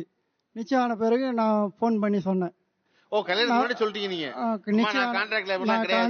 நான் கம்பெனி கான்ட்ராக்ட் லேபரா தான் இருக்கேன். வீட்லயும் தறி நெய்வேன். வேலைக்கும் போவேன். நானு நைட் ஷிப்ட் முடிச்சுட்டு வந்தேன்னா வீட்டுல தறிக்கு அப்பாவுக்கு கூட இருப்பேன். வீட்லயும் அப்பாவுக்கு ஹெல்ப் பண்ணுவேன். தறிய நெய்வேன். ரெண்டுமே செய்வேன்ட்டு சொல்லிட்டேன். என்ன சொன்னாங்க அவங்க? உங்க விருப்பம் அப்படின்னாங்க. அவங்களும் லுங்கி நெசவாளி. நாங்க எங்க குடியாத்த வேலூர் மாவட்டம் லுங்கி நெச்சின்னு தான் இருந்தோம். சரி பொண்ணு பார்க்கும்போது மாப்பிள்ளை அம்மா வந்து பொண்ணு வீட்டில் தான் கஷ்டப்படுது, வெளியே போகும்போதாவது கல்யாணம் பண்ணி கொடுக்கும்போது வேலைக்கு போகிறதா இருந்தால் கொடுக்குறேன்னு சொல்லி தான் கொடுத்தாங்க. 3 மாதம் தான் வேலைக்கு போனாங்க. அதுங்காட்டி எங்கள் மாமியார் அதை விட இதில் ஜாஸ்தி வருமானம் வர்றதுனால இதையே செய்ய சொல்லுன்னு சொல்லி ரொம்ப கம்பல் பண்ணி விட்டாங்க. அதனால அவரு விட்டுட்டு தறிதான் நேராரு. நிச்சயதார்த்தம் என் ஒய்ஃபுக்கு நானே கையால் நிச்சயம் சார். சார் எப்ப கல்யாணம் ஆச்சு உங்களுக்கு? 2013 சார். 2013 பிரிங்க சேலை பிரிங்க. 2013ல நெஞ்சதா அது? ஆமா சார். அவங்களுக்காக பண்ணதா அது? அவங்களுக்காக நானே நிச்சயம் சார். முகூர்த்த புடவையும் நானே நிச்சயம் சார். வீட்லயே முகூர்த்த புடவையும் கூரை புடவை. முகூர்த்த புடவை நீங்களே பண்ணீங்களா? ஓகே. இப்ப இது பண்ணி கிட்டத்தட்ட ஒரு 8 ஆண்டு காலம் ஆயிருச்சு. 8 ஆண்டு காலம் ஆயிடுச்சு. இன்னைக்கு வந்து 25,000 ஆகுது சார். 25,000 ஆகுமா சேலை? நீங்க அதான் அடக்க வேலை? அடக்க வேலை. இன்னைக்கு நான் நெய்யும் போது 15,000த்திலேயே முடிச்சிட்டேன் சார். ஓகே. அவர் சொன்னார் இல்லையா, என் மனைவி வந்து பொண்ணே தரமாட்டேனாங்க, நான் வந்து ஒரு கம்பெனில வேலை செய்யறதா சொன்னேன் அப்படின்னு சொன்னா கூட அவர் ஒரு நிச்சயார்த்த புடவையை நான் தான் நெஞ்சேன் அப்படின்னு சொல்லி அது ஒரு ஞாபகமா கிட்டத்தட்ட 10 ஆண்டு காலம் கழிச்சு திருப்பி கொண்டு வந்து எடுத்து காட்டுறாரு. அப்படி உங்கள் குடும்பத்தினருக்கு, உங்களுக்கு ரொம்ப அன்புக்குரியவர்களுக்கு, அவர்களுக்காக நான் இதை நெஞ்சேன் அப்படின்னு உங்களுக்கு இருக்கிற ஞாபகம் அவர்களுக்காக செய்த பொருள்? நான் கட்டியிருக்க சாரி வந்து என் அம்மா என் கல்யாணத்துக்காக நெச்சு கொடுத்த சாரி சார். ஓ, அம்மா பண்ணதா அது? ஆமா சார். ஆனா இதுல என்ன ஒரு விஷயம்னா, கல்யாணத்துக்கு எல்லாரும் கல்யாணத்துக்கு ஒரு மாசம் முன்னாடி நெய்வாங்களா சார். எனக்கு 2014ல மேரேஜ் ஆச்சு. அம்மா 2008லயே நெச்சிட்டாங்க சார். ஓ, அப்பே ரெடி பண்ணி வச்சிட்டாங்க உங்களுக்கு? அப்படிலாம் இல்லைங்க சார். இருக்கிற உண்மையை சொல்லணும்னா இது ஒரு நெசவாளரோட இதுதான் சார். இந்த சாரில எதனா மிஸ்டேக் தெரியுதுங்களா சார் உங்களுக்கு? இல்ல, டபுள் கலரா இருக்கா? நல்லா இருக்குங்களா சார் கலர்? ஆனா இதுல பாத்தீங்கன்னா ஒரு இடத்துல மட்டும் அந்த கலர் கொஞ்சம் டார்க்கா தெரியுதுங்களா சார்? ஆமா, பர்టిక్యులரா ஒரு இடத்துல. இது இந்த சேலையோட ஒரு சின்ன மிஸ்டேக் சார். இதனால இந்த சேலை வந்து அந்த மளிகையில இருந்து நிராகரிக்கப்பட்டது சார். இந்த சேலை வேண்டாம் அப்படின்னு சொல்லிட்டாங்க. சரின்னு கொண்டு வந்து வச்சுட்டாங்க. அன்னைக்கு இருந்த குடும்ப சூழ்நிலைக்கு இதனே உடனே சேல் பண்ணணும் அப்படின்னு நினைச்சாலும் அப்ப வந்து ரொம்ப ரேட்டு கம்மியா கேட்டதுனால அப்ப பண்ணவும் முடியல. சரி கொஞ்ச நாள் பொறுப்போம் அம்மா கொஞ்சம் கொஞ்சமா இந்த கடன் அடைக்க 3 வருஷம் ஆச்சு சார். இந்த கடன் அடைச்சு இந்த புடவை பீரோலே வச்சாங்க. என் கல்யாண டைம்ல மறுபடியும் பட்டு புடவை எடுக்கணும், பொண்ணு கொடுக்கணும் அப்படின்னு நினைக்கும் போது, இல்லம்மா எனக்கு நீ நெச்ச புடவை கொடு அப்படின்னு கேட்கும் போது, அப்பா நம்ம நெச்ச புடவை கொடுப்போம் நம்ம பொண்ணுக்கு அப்படின்னு. எனக்கு இந்த புடவை இன்னைக்கு வரைக்கும் யாரும் இந்த புடவையில குறை இருக்குன்னு சொல்ல, செம்மையா இருக்கு, உங்க அம்மாவே நெச்சு கொடு. அது பெரிய ப்ரௌட் சார். எனக்கு அது ரொம்ப பெரிய ப்ரௌட் சார். சார் எங்க அப்பா ஒரு இருதய நோயாளி. கடந்த ஒரு 47 ஆண்டுகளாம அவர் வந்து கைத்தறியிலே இருந்துகிட்டு அவரு நெய்த கைலிகள் வந்து மேலை நாடுகள், மலேசியா, சிங்கப்பூர் அந்த கூட்டுறவு சங்கங்கள் மூலமா ஏற்றுமதி ஆகுது. அவருடைய திருமண நாள்ல 25வது திருமண நாள்ல அவரு நெய்த இது வந்து மேலை நாடுகள்ல பல்வேறு படங்களும் பயன்படுத்துறாங்க. அவருக்காண்டி கைத்தறி கைலி ஒண்ணு நான் நெஞ்சு அவருடைய திருமண நாள்ல நான் பரிசளிச்சு இந்த இடத்துல பெருமையா நினைக்கிறேன் சார். ஆமா சார்.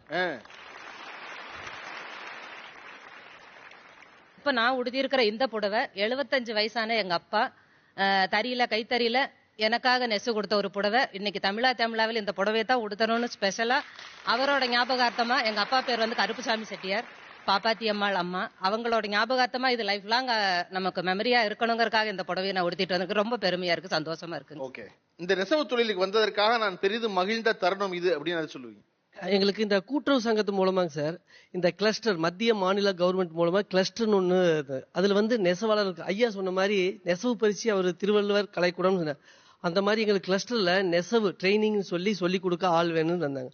அதுல நெசவு தொழில் செய்ய தெரியாதவங்களுக்கு ஒரு 60 பேருக்கு தொழில் செய்ய சொல்லி கொடுத்தாங்க. அதுக்கு மாஸ்டர் வேணும்னு சொன்னாங்க. அது கூட்டுறவு சங்கத்து மூலமா எனக்கு மாஸ்டர் அவங்களுக்கு தொழில் சொல்லி கொடுக்க ஒரு சந்தர்ப்பம் கிடைச்சது. அதுல பாதி பேருக்கு முக்கால்வாசி தொழில் தெரியும் சுத்தமா எங்க ஆளுகள்ல அதர் கேஸ்ட்ல கல்யாணம் பண்ண ஒரு 5 பொண்ணுங்க வந்தாங்க. 5 பொண்ணுங்களுக்கு இந்த தொழில் என்னன்னே தெரியாது. அந்த 5 பொண்ணு 45 நாள் தான் ட்ரைனிங்க. அந்த 45 நாள்ல அந்த தொழிலை அறகுறையா ஒரு 35-40% கத்துக்கிட்டாங்க. ஓரளவு கத்துக்கிட்டாங்க. அப்புறம் வீட்டுல போய் வீட்டுக்காரர் கூட சேர்ந்து கத்துக்கிட்டாங்க. இப்ப தனியா அந்த 5 பேரும் தனியா தறி போட்டு 2000 ரூபாய் கூலியில சீல் நெசிட்டு இருக்காங்க. நான் இந்த மாதிரி தமிழா ப்ரோக்ராம்ல எனக்கு ஒரு சந்தர்ப்பம் கிடைச்சிருக்கமா, நான் நெசவாளரை பத்தி பேச போறேன், வெள்ளிக்கிழமைக்கு எங்களுக்கு ப்ரோக்ராம்னு சொன்னோம். அப்ப அந்த பொண்ணுங்க 5 பேரும் சேர்ந்து புதன்கிழமை சாயந்தரம் வந்திருந்தாங்க. அண்ணா நான் உங்களுக்கு ஒரு பரிசு வாங்கிட்டு வந்திருக்கிறேங்கண்ணா, அதையும் நீங்க வாங்கிக்கோன்னு சொன்னேன். சரிம்மா வாங்கிக்கணும்னு சொன்னேன். அவங்க 5 பேரும் சேர்ந்து எனக்கு இந்த ஷர்ட் வாங்கி கொடுத்தாங்க. நாளைக்கு அங்க போய் பேசும்போது இந்த ஷர்ட் போட்டு பேசணும், செலவுக்கு 500 ரூபாய் பணம் கொடுத்து விட்டுருந்தாங்க. எனக்கு அவங்க 5 பேர் அது அந்த தொழில் கத்துக்கிட்டு அவங்களுக்கு சொல்லி கொடுத்ததுல ரொம்ப சந்தோஷமா இருக்குது. நான் எங்க அப்பா கிட்ட 1 வருஷமா பழகினதுல அவங்க 45 நாள்ல பழகடி அவங்க இந்த அளவுக்கு இந்த தொழில்ல முன்னேறி அவங்களுக்கு ஒரு சந்தோஷத்தை இதுக்குன்னா எனக்கு அது மறக்க முடியாத ஒரு மகிழ்ச்சியா இருக்குது. எப்பவுமே நம்ம கூலி வாங்குவோம் சார். நான் சொந்தமா பட்டு நினைச்சு என்னோட கூலியை நான் எழுத சொல்ல ரொம்ப ரொம்ப சந்தோஷப்பட்டேன் சார். இதுதான் கூலி, என்னோட கூலி இதான் அப்படி சொல்லி அதை நிர்ணயம் பண்ண சொல்ல, அதை எழுத சொல்ல எனக்கு அவ்வளவு ஒரு சந்தோஷம். நீங்க உங்களுக்காக ஒரு பட்டு சேலை நெஞ்சுக்கிட்டு அதுக்கு நீங்களே உங்களுக்கு ஒரு கூலி எழுதிட்டீங்களா? நான் நெச்சு கொடுத்தேன் சார். இது வரையும் இன்னொருத்தர் கொடுத்து எழுதுறீங்களா? நான் அப்ப கணக்கு எழுதுவேன்ல சார், எல்லா டோட்டல் அடக்கமும் போட்டு என்னோட கூலின்னு போட்டு எழுதுனல சார். அந்த தருணம் ரொம்ப ரொம்ப ரொம்ப சந்தோஷப்பட்டேன் சார். கை நீட்டி கூலி வாங்கி அந்த இதை விட என்னோட சேலைக்கு நானே ஒரு விவசாயி எப்படி அவங்களோட இதுக்கு நிர்ணயம் பண்றானோ அந்த மாதிரி என்னோட வேலைக்கு நானே நிர்ணயம் பண்ண சந்தோஷம், அதுதான் சார் நான் பெற்ற சந்தோஷமே. சம்சாரம் நாங்கள் தயார் பண்ண சேலை உடுத்திருக்கு. இது என்ற சொந்த தறியிலேயே நானே எங்கள் சம்சாரம் சேர்ந்து தயார் பண்ண சேலைங்க.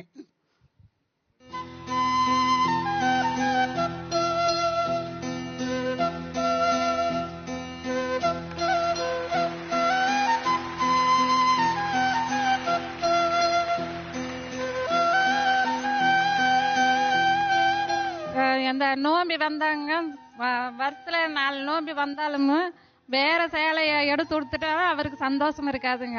கைத்தறி சேலை கட்டுனா அவருக்கு ரொம்ப சந்தோஷப்படுவாருங்க. அதனால நான் எப்பவுமே கைத்தறி சேலை தான் கட்டுவேன். ஓகே, அவருக்காக. உங்களுக்கு என்ன சேலை பிடிக்கும்? எனக்கு கைத்தறி சேலை கட்டினாதான் உடம்புக்கு நல்லா இருக்கும். அதெல்லாம் நல்லா இருக்கு. நான் கேக்குறேன், உங்களுக்கு பிடிச்சது கைத்தறி பிடிக்குமா பட்டு பிடிக்குமா? கைத்தறி சேலை, காட்டன் சேலை தான் பிடிக்குங்க. விசேஷம்னா பட்டு சேலை கட்டுது. உங்களுக்கு இன்னொரு சேலை தராரு, ஐயா மடிச்சு கொண்டு வாங்க.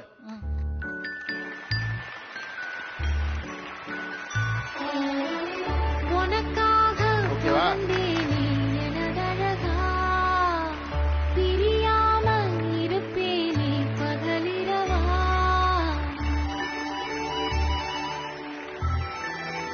நான் பெரும்பாலும் கூலி நெசவு தொழிலாளி தான்.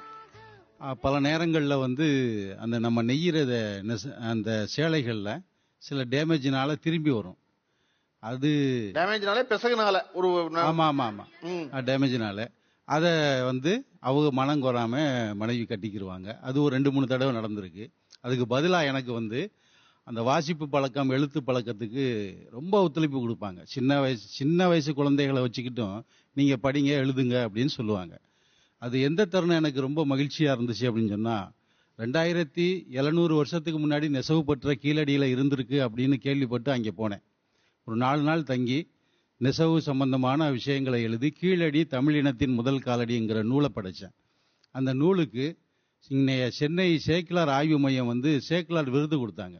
அந்த விருது கொடுக்கிற போது மனைவியை அந்த மேடையில் அழைச்சிட்டு போய் விருது வாங்குற அந்த நேரம் தான் நான் நெசவாளனுங்கிறதுல ரொம்ப பெருமைப்பட்டேன். Okay, super. ஓகே, தொடர்ச்சியா இந்த தொழிலை செய்வதால் பெருமைப்பட்ட மகிழ்ச்சி அடைஞ்ச தருணங்கள்னு ஒன்று தொடர்ந்து சொல்லிருக்கீங்க. இன்னைக்கு கைத்தறியை பத்தி மக்களிடம் என்ன வகையான பார்வை இருக்கிறது? என்ன வகையான கைத்தறி துணிகளை வாங்குவதில் ஆர்வம் இருக்குன்னு நினைக்கிறீங்க? எங்க ரிலேட்டிவ் தான் சார், குணசீலன் ஒரு அண்ணன் அதை பண்றாரு. இது பாத்தீங்கன்னா டூப்ளிகேட் தான் சார். அது டூப்ளிகேட்னு சொல்ல முடியாது. இது பாத்தீங்கன்னா சார், இதுல விஷயம் என்ன அப்படின்னு சொன்னா ஒண்ணும் இல்லை சார். அதாவது அசலை விட நகல் இன்னைக்கு ரொம்ப பிரமாதமா போகுது. அதான் உண்மை. அசல் அதாவது விசைத்தறியில பண்ணத டூப்ளிகேட்னு சொல்லாதீங்கன்னு துடிச்ச ஒருத்தர் நகல்னு சொன்னா ஒண்ணும் குழப்பம் இல்ல, சொல்லி கேட்டு பேசாம இருக்காரு. நகல்னாலும் தமிழ்ல டூப்ளிகேட் தான் அர்த்தம். இல்ல சார், என்ன உங்களுக்கு எல்லாம் என்ன குழப்பம்னா, ஏய் நீ சொல்லாத டூப்ளிகேட் அப்படின்ட்டு அதை அவர் நாகரீகமா நகல்கிறாரு, நீங்க பேசாம இருக்கீங்க. நீங்க இப்பதான் ரொம்ப கோவமா சொல்லணும், யோ நகல்னு சொல்லாத, இதுவும் அசல் தானு, இது மிஷின் அசலு. சார் ஒரு விஷயம் எனக்கு புரிய மாட்டேங்குது. கைத்தறி விசைத்தறின்றது கைத்தறிக்காரங்க நாங்க வந்து விசைத்தறிக்காரங்க கைத்தறியில தான் வந்திருக்கோம். எங்க அப்பா கைத்தறி, எங்க தாத்தா கைத்தறி, கைத்தறிலிருந்து விசைத்தறிக்கு அப்கிரேடேஷன் ஆயிருக்கும். அதாவது இம்ப்ரூவ்மெண்ட் ஹேண்ட்லூம், அவ்வளவுதான். அதுக்கு ஒரு மோட்டரை போட்டிருக்கோம். எப்படி நீங்க முன்ன வந்து வாய்ப்பாடு சொல்லிட்டு இருந்தாங்க, இப்போ கம்ப்யூட்டர் டைப்பிங் வந்துருச்சு, இப்போ இன்னும் வாய்ஸ் மெசேஜ் போட்டே வருது, சும்மா பேசினாவே. நீங்க சொல்றதே தான் அவரும் ஒத்துக்கிறாரு, அப்கிரேடேஷன் தான், இதுதான் கூடுதல் ப்ரொடக்ஷன். இதை யாரும் விசைத்தறிய மறுக்கவே இல்ல, கைத்தறி பண்ற யாரும் மறுக்கல. அவங்க என்ன சொல்றாங்க அப்படின்னா, இல்ல வார்த்தையா சொல்றாங்க, அவ்வளவுதானே ஒழிய கோவம் ஏன் வருது இல்ல சார். அந்த கோவம் ஏன் வருது அப்படின்னா ரொம்ப சுலபம் சார். சாதாரணமா நாதசுரம் வாசிக்கிற ஒருத்தனுக்கு கம்ப்யூட்டர்ல மியூசிக் பண்றவனை பார்த்து வர்ற கோவம் தான். ஏன்டா நான் அடித்தொப்புல இருந்து இழுத்து காத்த விட்டு வர்றேன், என்ன கேட்காம நீங்க என்னடா அதை கேட்கறீங்களேன்னு இருக்க கோவம் தான். அது சார் அது நிகழ்ந்தே தான் ஆகும். அதை பத்தி அவர்களுக்கும் தெரியும், நிகழ்ந்தே தான் ஆகும். அதுதான் கூடுதல் ப்ரொடக்ஷன் பண்ண முடியும், அதுதான் தேவையை தீர்க்க முடியும். இருக்க தேவையெல்லாம் தெரியுது. ஆனா என்னை விட கூடுதல் அதை மதிக்கிறீங்கிற கோபத்துல வர்ற வார்த்தை தானே ஒழியாது. அதுல நான் ஏன் ரத்தம் ஊனும் சதையும் கலந்துருக்கு அதுல இல்லையா, ரத்தமும் சதையும் கலந்துருக்கு, அதை விட்டுறீங்களே நீங்கன்னு சொல்றதுதான் அவர் சொல்றாரு. உங்களுக்கு ஒரு கோவம் வருது இல்ல, அது முதல்ல கிளாரிஃபை பண்ணிடுவோம். நீ வந்து விசைத்தறி வச்சிருக்க, என்னை எப்படி வந்து நீங்க நகல்னு சொல்லலாம் அப்படின்னு நீங்க சொல்றீங்கல்ல, உங்களுக்கு ஒரு கோவம் வருது இல்ல. என்ன கோவம், அதுக்கு நியாயம் என்ன அப்படின்னா, விசைத்தறியில பண்ண எல்லாவற்றையும் கைத்தறியும் ஒரு முத்திரை இட்டு விற்க வேண்டியது இருக்கு. விக்கிறீங்கல்ல, அப்ப எது அசல் சார்? நீங்க கைத்தறி சொல்றாரு, அவ்வளவு அந்த கோபத்தை சொல்றாரு. அது யாரு சார்? ஏன் சார் நீங்க வந்து விசைத்தறியில நெசிட்டு இருங்க சார், இருங்க சார். ஐயா அந்த கைத்தறி ஐயா தப்பே இல்ல, நீங்க கொள்ளையடிக்கிறீங்க யாருமே சொல்ல, இவ்வளவு துடிக்க வேண்டாம் நீங்க. அப்ப ஐயோ அப்படி சொல்லவே இல்ல. உங்களை விசைத்தறிக்காரர்கள் தயாரிச்சதை கைத்தறின்னு போட்டு விக்கிறாங்க, அவங்களுக்கு தவிர விசைத்தறிக்காரர்களை அல்ல. ஓகே, விக்கிறாள் தான். Okay done. இந்த விசைத்தறி கைத்தறின்ட்டு ஒரு சின்ன விவாதம் வந்துச்சு. விசைத்தறி சீலைய விசைத்தறின்னு சொல்லி வித்துக்குங்க, நீங்க உங்களுக்குன்னு ஒரு அடையாளம் பண்ணிக்கிங்க. ஏன் கைத்தறின்னு சொல்லி வித்து மக்களை ஏமாத்தாதீங்க, அது பண்ணாதீங்க, தயவு செய்து அது பண்ணாதீங்க. இன்னொன்னு பாத்தீங்கன்னா, நீங்க நெசவு தொழில பெண்கள் சம பங்கு வகிக்கிறாங்க. ஒரு ஆண் நெசவாளியா இருந்தா கூட அந்த குடும்பத்தில் இருக்க பெண் அதை கத்துக்கிறா, பெண் கொடுக்குறது செய்யறா. இதுல பெருசா பாத்தீங்கன்னா, அவர் ஐயா சொன்னார் இல்லையா, நான் வந்து நெசவு தொழில கிட்ட 3 மாசம் செஞ்சேன் அந்த புடவையை டிசைன் பண்ணி. ஆனா அது விளைவாக எனக்கு ஆஸ்துமா வந்ததான் மிச்சம், தொடர்ச்சியாக அந்த பஞ்சு பிறந்தது. இது பெண்கள் இப்படி தொடர்ச்சியா பாதிக்கப்படுறாங்க, ஆணும் பெண்ணுமா பாதிக்கப்படுறாங்க, பெண்கள் அதிக அளவுல பாதிக்கப்படுறாங்க. அப்படி பெண்கள் சந்திக்கிற பிரச்சனைகள் என்னன்னு தொழில சார்? நான் அதை பட்டி அழிச்சதுனால எனக்கு உடம்புல ஏற்பட்டது வந்து அந்த கெமிக்கல் வந்து வாயில போட்டதுனால என் காலு கையெல்லாம் இந்த மாதிரி ஆகி போச்சுங்க சார். உடம்புல ஊறி உடம்பு ஃபுல்லா புண்ணாகி அந்த கெமிக்கல் உடம்புல இதுவாகி போச்சு சார். அதுக்கு ட்ரீட்மெண்ட் பாத்தீங்கன்னா இப்ப மருந்து சாப்பிடுங்க சார். எதனால வாயில எது பண்றதுனால? தறினுடைய இழைய வந்து வாயில போட்டோமா, அது வந்து கெமிக்கலால வந்து சாயம் போடுறாங்க, அந்த கெமிக்கலை வாயில நம்ம தெரியாம போட்டுடுறோம். அதனால உடம்புல வந்து அது நம்ம எச்சம் வந்து கீழே அடிக்கடிக்கு போய் முஞ்சின்னு இருக்க முடியாது. அதனால முழுங்கிறதுனால அந்த உடம்புல அந்த ஏறி இதுவாகி போய் அந்த உடம்புல நம்மளுக்கு புண்ணாகி போயிடுங்க. அதிகப்படியான கால்சியம் குறைபாடு சீக்கிரமாவே வந்துடும் சார் பெண்களுக்கு இந்த தறி தொடர்ந்து செய்யறதுனால. அதே மாதிரி உடல் உஷ்ணம் அதிகமாகும் சார். உள்ளுறுப்புகள் கொஞ்சம் பெண்கள் சம்பந்தப்பட்ட உறுப்புகள் பாதிக்கப்படும் சார். அம்மாவுக்கு நான் 2nd இயர் காலேஜ் படிக்கும் போது கர்ப்பப்பை பிரச்சனை வந்து அளவுக்கு அதிகமான பிரச்சனை, ரொம்ப கஷ்டப்பட்டு கர்ப்பப்பை எடுக்கணும்லாம் சொல்லி அப்புறம் ப்ராப்பரா கொஞ்சம் கஷ்டப்பட்டு ட்ரீட்மெண்ட் பார்த்து கொஞ்சம் கியூர் பண்ணும் சார். எல்லாருக்கும் கியூர் பண்ண முடியும்னு சொல்ல முடியாத நிலைமைலாம் இருக்கு சார். சார் மோஸ்ட்லி இது வந்து விமன் அண்ட் ஜென்ஸ் 2 பேருக்குமே காமனாக வர்றது வந்து கண்ணு தான் சார். கண் பார்வை குறைபாடு சீக்கிரமாக வந்துடும் சார்.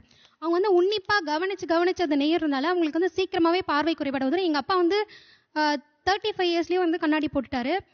அது மாதிரி இன்னும் சின்ன வயசில் நிறைய பேர் இருக்காங்க. அது இது வந்து ஒரு பெரிய விஷயமாவே இருக்கு சார். ஓகே, நெசவாளர்களின் குடும்பமும் அவர்களின் வாழ்வும் என்று பேசிக் கொண்டிருக்கிறோம். நம்முடைய இணைந்து கொள்ள 2 சிறப்பு வந்திருக்கிறார்கள். முதலாம் அவர் திரு முத்துக்குமார் அவர்கள். முத்துக்குமார் வந்து CITU கைத்தறி நெசவாளர் சங்கத்துறை CITU செயலாளர் இருக்காரு. அவரோடு மன்றத்தை பகிர்ந்து கொள்ள வந்திருப்பவர் திரு பிரபு அவர்கள். பிரபு வந்து நீங்க சொன்னீங்களே மளிகைன்னு, அந்த மாதிரி உள்ள கைத்தறி நெசவாளர் சங்கத்துக்கு ஒரு சங்கம் வச்சு வீர சிவாஜிங்கிற பேர்ல ஒரு சங்கம் வச்சிருக்கீங்க இல்லையா, அந்த சங்கத்துடைய செயலாளர் இருக்காரு. நான் CITU சார் உங்ககிட்ட கேட்கணும்னு நினைச்சேன், இந்த நெசவாளர் வாழ்வில் தொழிலாளர் வாழ்வில் வளம் பெற அல்லது இவர்களுக்கு சிக்கல் தீர ஒரு சங்கமாக நீங்க என்ன செயல்படுறீங்கன்னு நினைக்கிறீங்க? நீங்க நெசவாளர்களுக்காக எந்த ஒரு நெசவாளியும் தனிப்பட்ட முறையில் அவருடைய குறைகளை வந்து வீட்டில் சொல்ல முடியும், நெய்தவர்கிட்ட சொல்ல முடியும். ஆனால் அரசுகிட்ட கொண்டு போகிறதுக்கு அல்லது பொது வெளியில் வந்து அவங்க பிரச்சனையை வந்து கொண்டு வந்து அதற்கான கோரிக்கைகள் தீர்வு என்கிற முறையில் ஒரு அமைப்பின் மூலமாகத்தான் செய்ய முடியும். அந்த பணியைத்தான் ஒரு தொழிற்சங்கம் வந்து தமிழ்நாட்டில் வந்து தொழிற்சங்க இயக்கங்கள் செய்திருக்கு. அதன் மூலமாக அரசினுடைய பல்வேறு இன்றைய நலத்திட்டங்களுக்கு பின்னால் இப்படிப்பட்ட கோரிக்கைகளும் இது போன்ற தொழிற்சங்களுடைய போராட்டங்களும் தான் அரசு இது போன்ற பல நலத்திட்டங்களை கொண்டு வருவதற்கான அடிப்படையாக அமைந்தது. இன்றைக்கு ஓரளவுக்காவது ஒரு சில நலத்திட்டங்களாவது நெசவாளர் கிடைக்கிறது என்று சொன்னால் அது இது போன்ற தொழிற்சங்களுடைய முன்முயற்சி தான். இன்னும் ஒரு மிகச்சிறந்த நடவடிக்கை சொல்லுவீங்க. கூட்டுறவு அமைப்புகளை உருவாக்கியது தொழிற்சங்க இயக்கம் தான்.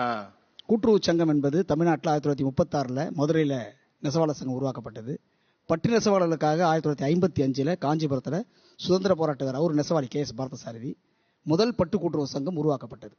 இந்த கூட்டுறவு சங்கம் தான் தனியார் பட்டுத்தறி முதலாளிகளிடம் அல்லது நூல்தறி முதலாளிகளிடமிருந்து விடுதலை பெற்று அவங்களே கூலியை தீர்மானித்துக் கொள்ள முடியும், விற்பனை செய்து கொள்ள முடியும், அதனால் வர லாபத்தை முழுமையாக அவர்களே பகிர்ந்து கொள்ள முடியும் என்கிற ஒரு முன்மாதிரி இதே சமூகத்தில் ஒரு சொசைட்டியை நடத்த முடியும் என்பதை நிரூபித்தவர்கள். அதன் மூலம் பலன் பெற்றார்கள். அது வந்து கூட்டுறவுல இன்னைக்கு தமிழ்நாட்டில் வந்து நெசவாளர்களுக்கான குடியிருப்பு திட்டங்களை வந்து கூட்டுறவு சங்கமாக உருவாக்கப்பட்டது. காஞ்சிபுரம், மதுரை, கோயம்புத்தூர், இப்படி பல சொல்ல முடியும். ஓகே, இது வந்து தொழிற்சங்க இயக்கம் செய்த ஒரு மகத்தான சாதனை. அதே மாதிரி வந்து நெசவாளர்களுக்கு இன்னைக்கு வந்து காப்பீடு திட்டங்கள் இதெல்லாம் வந்து கூட்டுறவு சங்கங்களின் மூலமாகத்தான் இன்னைக்கு ஓரளவுக்காவது அமலாகுது. ஆனா இன்னைக்கு கூட்டுறவு சங்கங்கள் வந்து முந்தி மாதிரி அவ்வளவு வந்து வீரியத்தோட செயல்படலைங்கிற ஒரு புகார் இருந்துகிட்டே தான் இருக்கு. அது நிஜம். அது வந்து 2 விதமான காரணங்கள். கூட்டுறவுத்தினுடைய அமைப்புல வந்து எந்த கோளாறும் கிடையாது. அந்த அமைப்பை செயல்படுத்துறது வந்த கோளாறு அது. இப்ப பிரபு, நீங்க அவர் பேசுறதுடைய மறுமுனை அப்படியே இல்லையா? இது வந்து முதலாளிகள், தனிப்பெரும் முதலாளிகள் உங்ககிட்ட சொல்றாங்க, நேரடியா வேலை கொடுக்குறாங்க. அந்த வேலைக்கு வேலை பார்க்குற தொழிலாளர்களுடைய நலனை நீங்க பாத்துக்கிறீங்க, உங்களுடைய சங்கம் பாத்துக்குது. ஆமா சார். அது இந்த தனியார், இப்ப அவரு ஒரு அரசிடம் எப்படி அதை பேசுகிறாரோ நீங்க தனியாரிடம் பேசுறீங்க. ஆமா சார். தனியாருக்கும் இந்த நெசவாளிகளுக்குமான உறவு என்னவாக இருக்கிறது? உண்மையான நிலை என்னன்னா, ஒரு ஆணும் பெண்ணும் சராசரி 8 மணி நேரம் வேலை செஞ்சு ஒரு மாசம் 30 நாள் வேலை செஞ்சா 12,000 ரூபாய் சம்பாதிக்க முடியும். இவங்க எல்லாரும் பேசினாங்க, நான் இத்தனை நாள் நிச்சயம் அத்தனை நாள் நிச்சயம். எவ்வளவு சம்பாதிச்சேன் யாராவது சொல்ல முடியுமா? 1,500 ரூபாய் சம்பாதிக்கவே முடியாது சார். 12,000 சம்பாதிக்க முடியும். அதுல ரோல் சுத்துறதுக்கு 500 ரூபாய் போயிடும், பாவு இணைக்கிறவங்க கொடுத்தா 500 ரூபாய் போயிடும், 11,000 ரூபாய் நிற்கும். எவ்வளோ, எங்க அப்பா வந்து கிட்டத்தட்ட 60 வயசு வரலும் வேலை செஞ்சிருக்காரு. கூனி ஆயிட்டாரு. அந்த தொழிலாளி குனிஞ்சு நெய்வாரு, அதனால கொஞ்சம் கூனி ஆயிட்டாரு. நிறைய இழப்புகள். அதனால 2005 போராட்டம் நடத்தின பிறகு தனியாருக்குன்னு ஒரு சங்கம் இருக்கணும்ட்டு தான் வீர சிவாஜி தனியார் பட்டு கைத்தறி நெசவாளர் சங்கம்னு ஒன்று ஆரம்பிச்சேன் சார் 2007. அதுக்கு பலராமன்றவர் தலைவராக இருக்காரு, நான் வந்து செயலாளராக இருக்கேன். அதன் மூலமா ICC கார்டு அப்படின்ட்டு நெசவாளருடைய மெடிக்கலுக்காக கார்டு அந்த கவர்மெண்ட் அப்போ இருந்தது. அது வந்து கூட்டுறவு சங்கத்துக்கு மட்டும்தான் கிடைச்சுன்னு இருந்தது. நாங்கள் போய் பேசி தனியார் நெசவாளருக்காக அந்த காப்பீடு திட்டத்தை கொண்டு வந்தோம். அதாவது இலவசமா மருத்துவம் பார்க்கறது. இப்போ இல்லை, அது 10 வருஷமா இல்லை. அப்புறமா அந்த பீமா யோஜனான் திட்டம் அப்படின்ட்டு இறந்த பிறகு 3 லட்சம் காசு வரும். அந்த திட்டத்தில் நிறைய பேரை சேர்த்தோம். ஒரு 10 வருஷத்துக்கு முன்னாடி கூலி உயர்வுக்காக நாங்கள் வந்து சட்டசபை முற்றுகை போராட்டத்துக்காக போய் ஒரு நாள் சிறைக்கு போனோம். நிறைய போராட்டங்கள் செஞ்சோம். இப்போ தறிகார் கம்மியானதுனால இப்போ தனியார் 1000 தறி நடத்தினா உற்பத்தியாளர் இன்னைக்கு வந்து 200 தறி தான் இருக்குது. அவனுக்கே தெரியுது இப்போ தறி கம்மியாகுதுன்ட்டு. அவன் என்ன பண்றான், இப்போ சமீபத்தில் ஒரு 10% 20% ஏற்றி கொடுக்குறான். ஆனா நான் தறி நெய்யும் போது என்ன கோராவுடைய விலை, அதாவது அந்த வார்ப்புன்னு சொல்லுவாங்க, அதனுடைய விலை 900 ரூபாய். இன்னைக்கு விலை 4500 ரூபாய். ஜரிகையோட விலை அன்னைக்கு 1800 ரூபாய். அந்த கோல்டு ஜரிகையோட விலை இன்னைக்கு 12,000 ரூபாய் விலை ஒரு மார்க் இன்னைக்கு விலை. அது வாங்கி முதலீடு பண்ணி சேலை விற்கிற முதலாளிகளுக்கு எங்களுக்கு கூலி கொடுக்கறதுக்கு அது கஷ்டமா இருக்கு. அன்னைக்கு 2,000 ரூபாய் கூலி, இந்த 20 வருஷமுக்கு டபுளா ஏறி இருக்கு. ஆனா அதெல்லாம் 5-6 மடங்கு ஏறி போச்சு. ரொம்ப ஏழ்மையான சூழ்நிலை. அதாவது 1990க்கு முன்ன சொன்ன மாதிரி தான் 1990க்கு முன்ன கவர்மெண்ட் வேலை சரியா, தறி தொழில் சரியா, சொந்த தொழில் போட்டு இருந்தா பொண்ணு தாராளமா கொடுறா நல்லா வாழ்வா அப்படின்னு சொன்னது 1990க்கு முன்னாடி. இப்போ 2005க்கு அப்புறம் என்ன வேலை செய்யறா? தறி வேலையா, பொண்ணு கிடையாது. இதுதான் உண்மையான நேத்து. நான் நல்லா தான் இருக்கிறேன். ஆனா அத்தனை நெசவாளர்கள் நல்லா இருக்கிறாங்களான்னா இங்க மனசு சொத்து சொல்லுங்க, எல்லாரும் நல்லா இருக்கிறாங்களா? நம்ம காஞ்சிபுரத்துல எல்லா நெசவாளரும் நம்ம காஞ்சிபுரத்துல நம்ம தமிழ்நாட்டுல கேக்குறீங்க மொத்த தமிழ்நாட்டிலேயே நான் இங்க வந்து சொல்லலாம், நான் நல்லா இருக்கிறேன், நான் 50,000 சம்பாதிக்கிறேன், நான் பட்டு சேலை தயாரிச்சிருக்கேன்னா. ஆனா என்னோட உணர்வு, நான் நெசவாளனா இருந்திருக்கேன், நானும் கஷ்டப்பட்டு இருக்கேன். என்னோட உணர்வும் அடுத்த நெசவாளருக்கு இருக்கணும். அதுக்கு வந்து தீர்னா மத்திய மாநில அரசு வந்து சலுகை செய்யணும். ஒவ்வொரு வருஷமும் மழை 3 மாசம் பெய்யும். அந்த 3 மாசமும் நெசவாளருக்கு கஷ்டமான தினம் தான். சேலை நெச்சிடுவான், அறக்க முடியாது. வெயில் வந்தாதான் அறுப்பான். நெசவாளர் வேண்டிப்பான், அப்பா நைட்டெல்லாம் மழை பெய்யணும், மழை பெய்யக்கூடாதுன்னு வேண்ட மாட்டான். நைட்டெல்லாம் மழை பெஞ்சிட்டு காத்தால சூரியன் சுல்லுன்னு அடிக்கணும்பா, சேலை எடுத்துன்னு போய் நம்ம கொடுத்து இன்னைக்கு நம்ம சாப்பாடுக்கு வழி செய்யணும் அப்படின்ற நிலைமை இன்னைக்கு இருக்கு. கோராவில் இதெல்லாம் சலுகை விலையில கவர்மெண்ட் கொஞ்சம் கொடுத்தா கொஞ்சம் நம்மளுக்கு அந்த அதே மாதிரி தறிக்காரர்களுக்கு இந்த பென்ஷன் திட்டம், இஎஸ்ஐ, பிஎஃப் திட்டத்தெல்லாம் தறியில கொண்டு வரணும். கொண்டு வரும்போது தான் அந்த தொழில் வந்து விருத்தியாகும். இப்போ இவர் சொன்னாரு நெசவு வந்து என்னைக்குமே அழிக்க முடியாதுன்ட்டு. நெசவு அழிக்கவே முடியாது, நெசவாளர்கள் அழிஞ்சு கொண்டு இருக்கிறாங்க. அதை நம்ம பார்க்கணும். இந்த இப்போ நம்ம இந்த பேசுறோமே நெசவாளர் அண்ட் குடும்பம்ட்டு, நாளைக்கு நெசவாளர்களுக்கு குடும்பம் இருக்குமா அப்படின்றது சந்தேகமா இருக்குது. பொண்ணு தரல சார், உண்மை. அவர் சொன்ன வார்த்தை, இவர் சொன்ன வார்த்தை 70% உண்மை. என்னை போல சாதாரண இருக்க ஒரு ஆளுக்கு இன்னைக்கு வந்து ஒரு கைத்தறியின் சிறப்போ மேன்மையோ அதுல படுற சிரமமோ தெரியவே தெரியாது. இன்னைக்கு நான் பேச நினைச்சதுடைய நோக்கம் தான். ஒரு ட்ரெஸ் ஒரு கடையில் விற்கிறாங்க, போறோம், வாங்குறோம், அவ்வளவுதான் தெரியும். சாப்பாட்டுல தெரியும், சாப்பாடு பார்த்தாது ரொம்ப சிரமம்னு தெரியும் இல்லையா? ஒரு பிரியாணி வைக்கணும்னா 2 மணி நேரம் ஆகும்னு தெரியும். பழைய சோறு வேணும்னா ஒரு நாள் காத்திருக்கணும்னு தெரியும். அப்பதான் ஆகும். திடீர்னு உடனே பழைய சோறு கிடைக்காது. அப்ப சாப்பாடு தெரியுது. உடை எப்படி தெரியுதா அப்படின்னா உடை எப்படி தெரியாது. அதுவும் குறிப்பா இந்த தலைமுறைக்கு சுத்தமா தெரியறது இல்ல அது எவ்வளவு சிரமம். அதற்கப்புறம் அந்த கைத்தறியின் மேன்மை அதுக்கு அடுத்தவர் வேற எந்த உடை கூடவும் நம்ம நாட்டுடைய தட்பவெப்ப நிலைக்கு கைத்தறி தான் மிகச் சிறந்தது, மிக சுகமானது அப்படிங்கிறதெல்லாம். ஆனா அதை தினசரி செய்து தினசரி வாழ்வாக கொண்ட இவர்களின் வாழ்வு என்னவாக இருக்கிறதுன்னு ஒரு குறுக்கு வெற்று தோற்றத்தை கொடுத்துறோம்னு நினைச்சா அதை பத்தி பேசணும்னு நினைச்சோம். இவ்வளவு சிக்கல்கள் இதுல இருக்கு அப்படிங்கிறது இந்த தலைமுறைக்கு சொல்றது ரொம்ப முக்கியமா இருக்கு இல்லையா? வெறுமன அரசாங்கம் வந்து வாரத்துல ஒரு நாள் நீ கைத்தறி கட்டுங்கன்னு சொல்றதுனால ஒரு கைத்தறி எடுத்து கட்ட மாட்டான். கைத்தறி கட்டுவதால் எத்தனை பேர் வாழ்வில் வளம் பெறும்னு தெரிஞ்சா தான் அதை செய்வோம். அது ஒரு எடுத்து கட்டி பார்த்தாதான் அது எந்த அளவு சுகமா இருக்குன்னு தெரிய வரும். அப்ப நம்ம இன்னைக்கு முதல்ல வைக்க வேண்டிய வேண்டுகோள் தெரிந்த எல்லாரும் நான் நினைக்கிறது என்னன்னா, குறைஞ்சபட்சம் வாரத்துல 2 நாள் கைத்தறியை கட்டுங்க. எல்லாரும் கட்டினா தான் தெரியும். எப்படி கைத்தறி கட்டாம இருந்தா எப்படி தெரியும் அவனுடைய சிறப்பு என்ன அப்படின்னு. அதான் உண்மை. பாட ராகம் வரும், மூட மோகம் ஒரு மாதிரி பயன்படுத்த அவனுடைய பயன்பாடு என்னன்னு தெரியும். அப்ப இந்த தொழிலாளர் வாழ்வு, இந்த நெசவாளிகளின் வாழ்வு மேன்மையுற வேண்டுமெனில் இந்த கைத்தறிய எல்லாரும் பயன்படுத்துவதற்காக சொல்வதுதான் நோக்கம். ஆனா அதே நேரத்துல நம்ம இன்னொன்னுக்கு ரெடி ஆயிடணும்.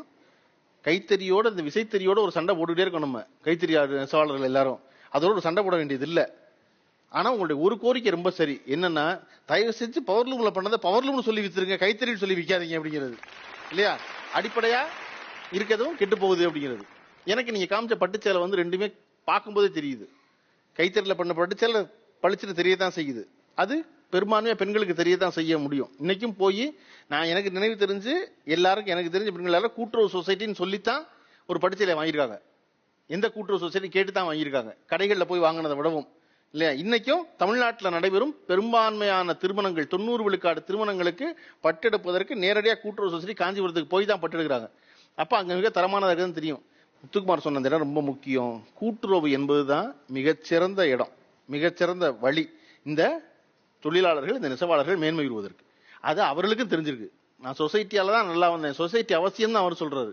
ஆனா இன்னைக்கு அந்த சொசைட்டி அவ்வளவு சிறப்பா இல்லாம போனதற்கான சிக்கல்களை எல்லாரும் பேச வேண்டிய 12th ஹவர்ல இருக்கும்னு நான் நம்புறேன். அங்க பெருமணம் இருந்துச்சு, பெருமணம் தொழிலாளருக்கு தான் வந்துட்டு இருந்துச்சு. இன்னைக்கு அது வராம யாரோ சிலருக்கு வருது அப்படின்னா அது சம்பந்தப்பட்டவங்க நீங்க தான் அந்த குரலை ரொம்ப சத்தமா எழுப்பணும். அதான் அவர் சொல்லிட்டு இருந்தாரு, நீங்க ஏன் செய்றீங்க, நீங்க ஏன் வாங்குறீங்கிறாரு இல்லையா? அந்த குரலை சத்தமா எழுப்ப வேண்டிய தருணம். ஒரு சொசைட்டி கூட்டுறவு தொழிலாளர்கள் எல்லோரும் சேர்ந்து ஆரம்பிச்ச ஒண்ணு, ரொம்ப பிரமாதமா இருந்த ஒண்ணு விழுந்துருச்சு அப்படின்னா அதை தூக்கி நிறுத்த வேண்டியது நம்ம தான். நம்மளோட வாய்ப்பு இருந்திருக்கு, அதை கண்டுபிடிச்சிருக்கோம், நம்ம தான் அதை சொல்லியிருக்கோம். ரொம்ப நல்லா இருந்துச்சு, 1.25 லட்ச ரூபா கூலி, 1.25 லட்ச ரூபா போனஸ் வாங்கிட்டு இருந்தோம். இன்னைக்கும் அதே பட்டு கட்டுறான், அதே வேட்டி கட்டுறான், அதே கைத்தறி விற்கிது, அதோட கூடுதலா விற்கிது. ஆனா ஏன் அந்த சொசைட்டி இப்படி ஆணுச்சு அப்படிங்கிற சரி பண்ண வேண்டிய தருணம் இது நினைக்கிறேன். எல்லா சிக்கல்களும் தீரட்டும், வாழ்வு மேம்படட்டும். இந்த நிகழ்ச்சியில சிறப்பா கலந்துகிட்ட 2 பேருக்கு புத்தகங்கள் பரிசளிப்பது வழக்கம். எனக்கான கூலி இவ்வளவுன்னு நானே எழுதுனேன் பாருங்க, அதுதான் என் வாழ்நாள் மிகச்சிறந்த நாள்னு சொன்னாங்க பாருங்க. வாங்க. கௌரவ பதிப்பு உனக்கு ரூபாய் 4000 மதிப்புள்ள புத்தகங்கள்.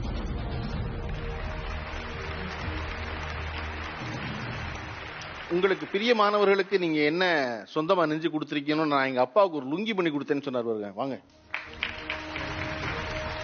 இது கௌரவ பதிப்பு உனக்கும் 4000 புத்தகம். சிங்கப்பூர் அட்வான்ஸ் வழங்கும் ரூபாய் 5000 மதிப்புள்ள கிஃப்ட் வவுச்சர் பரிசாக பெறுவர்.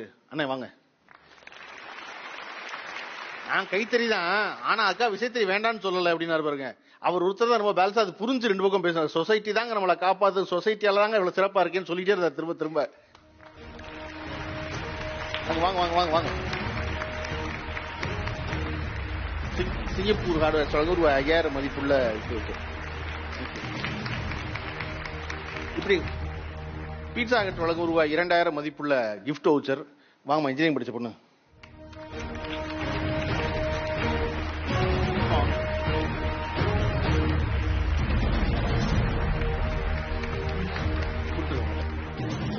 மீண்டும் அடுத்த வாரம் சந்திப்போம், வேறொரு தலைப்பில் சந்திப்போம். நீங்கள் பார்த்துக் கொண்டிருந்தது இந்தியாவின் நம்பர் 1 டீலர் வசந்திற்கோ வழங்கும் Tamizha Tamizha, powered by Lion dates jam. Special partner Pothys மற்றும் போத்தீஸ் ஸ்வர்ணமாலையை. மீண்டும் அடுத்த வாரம் சந்திப்போம்.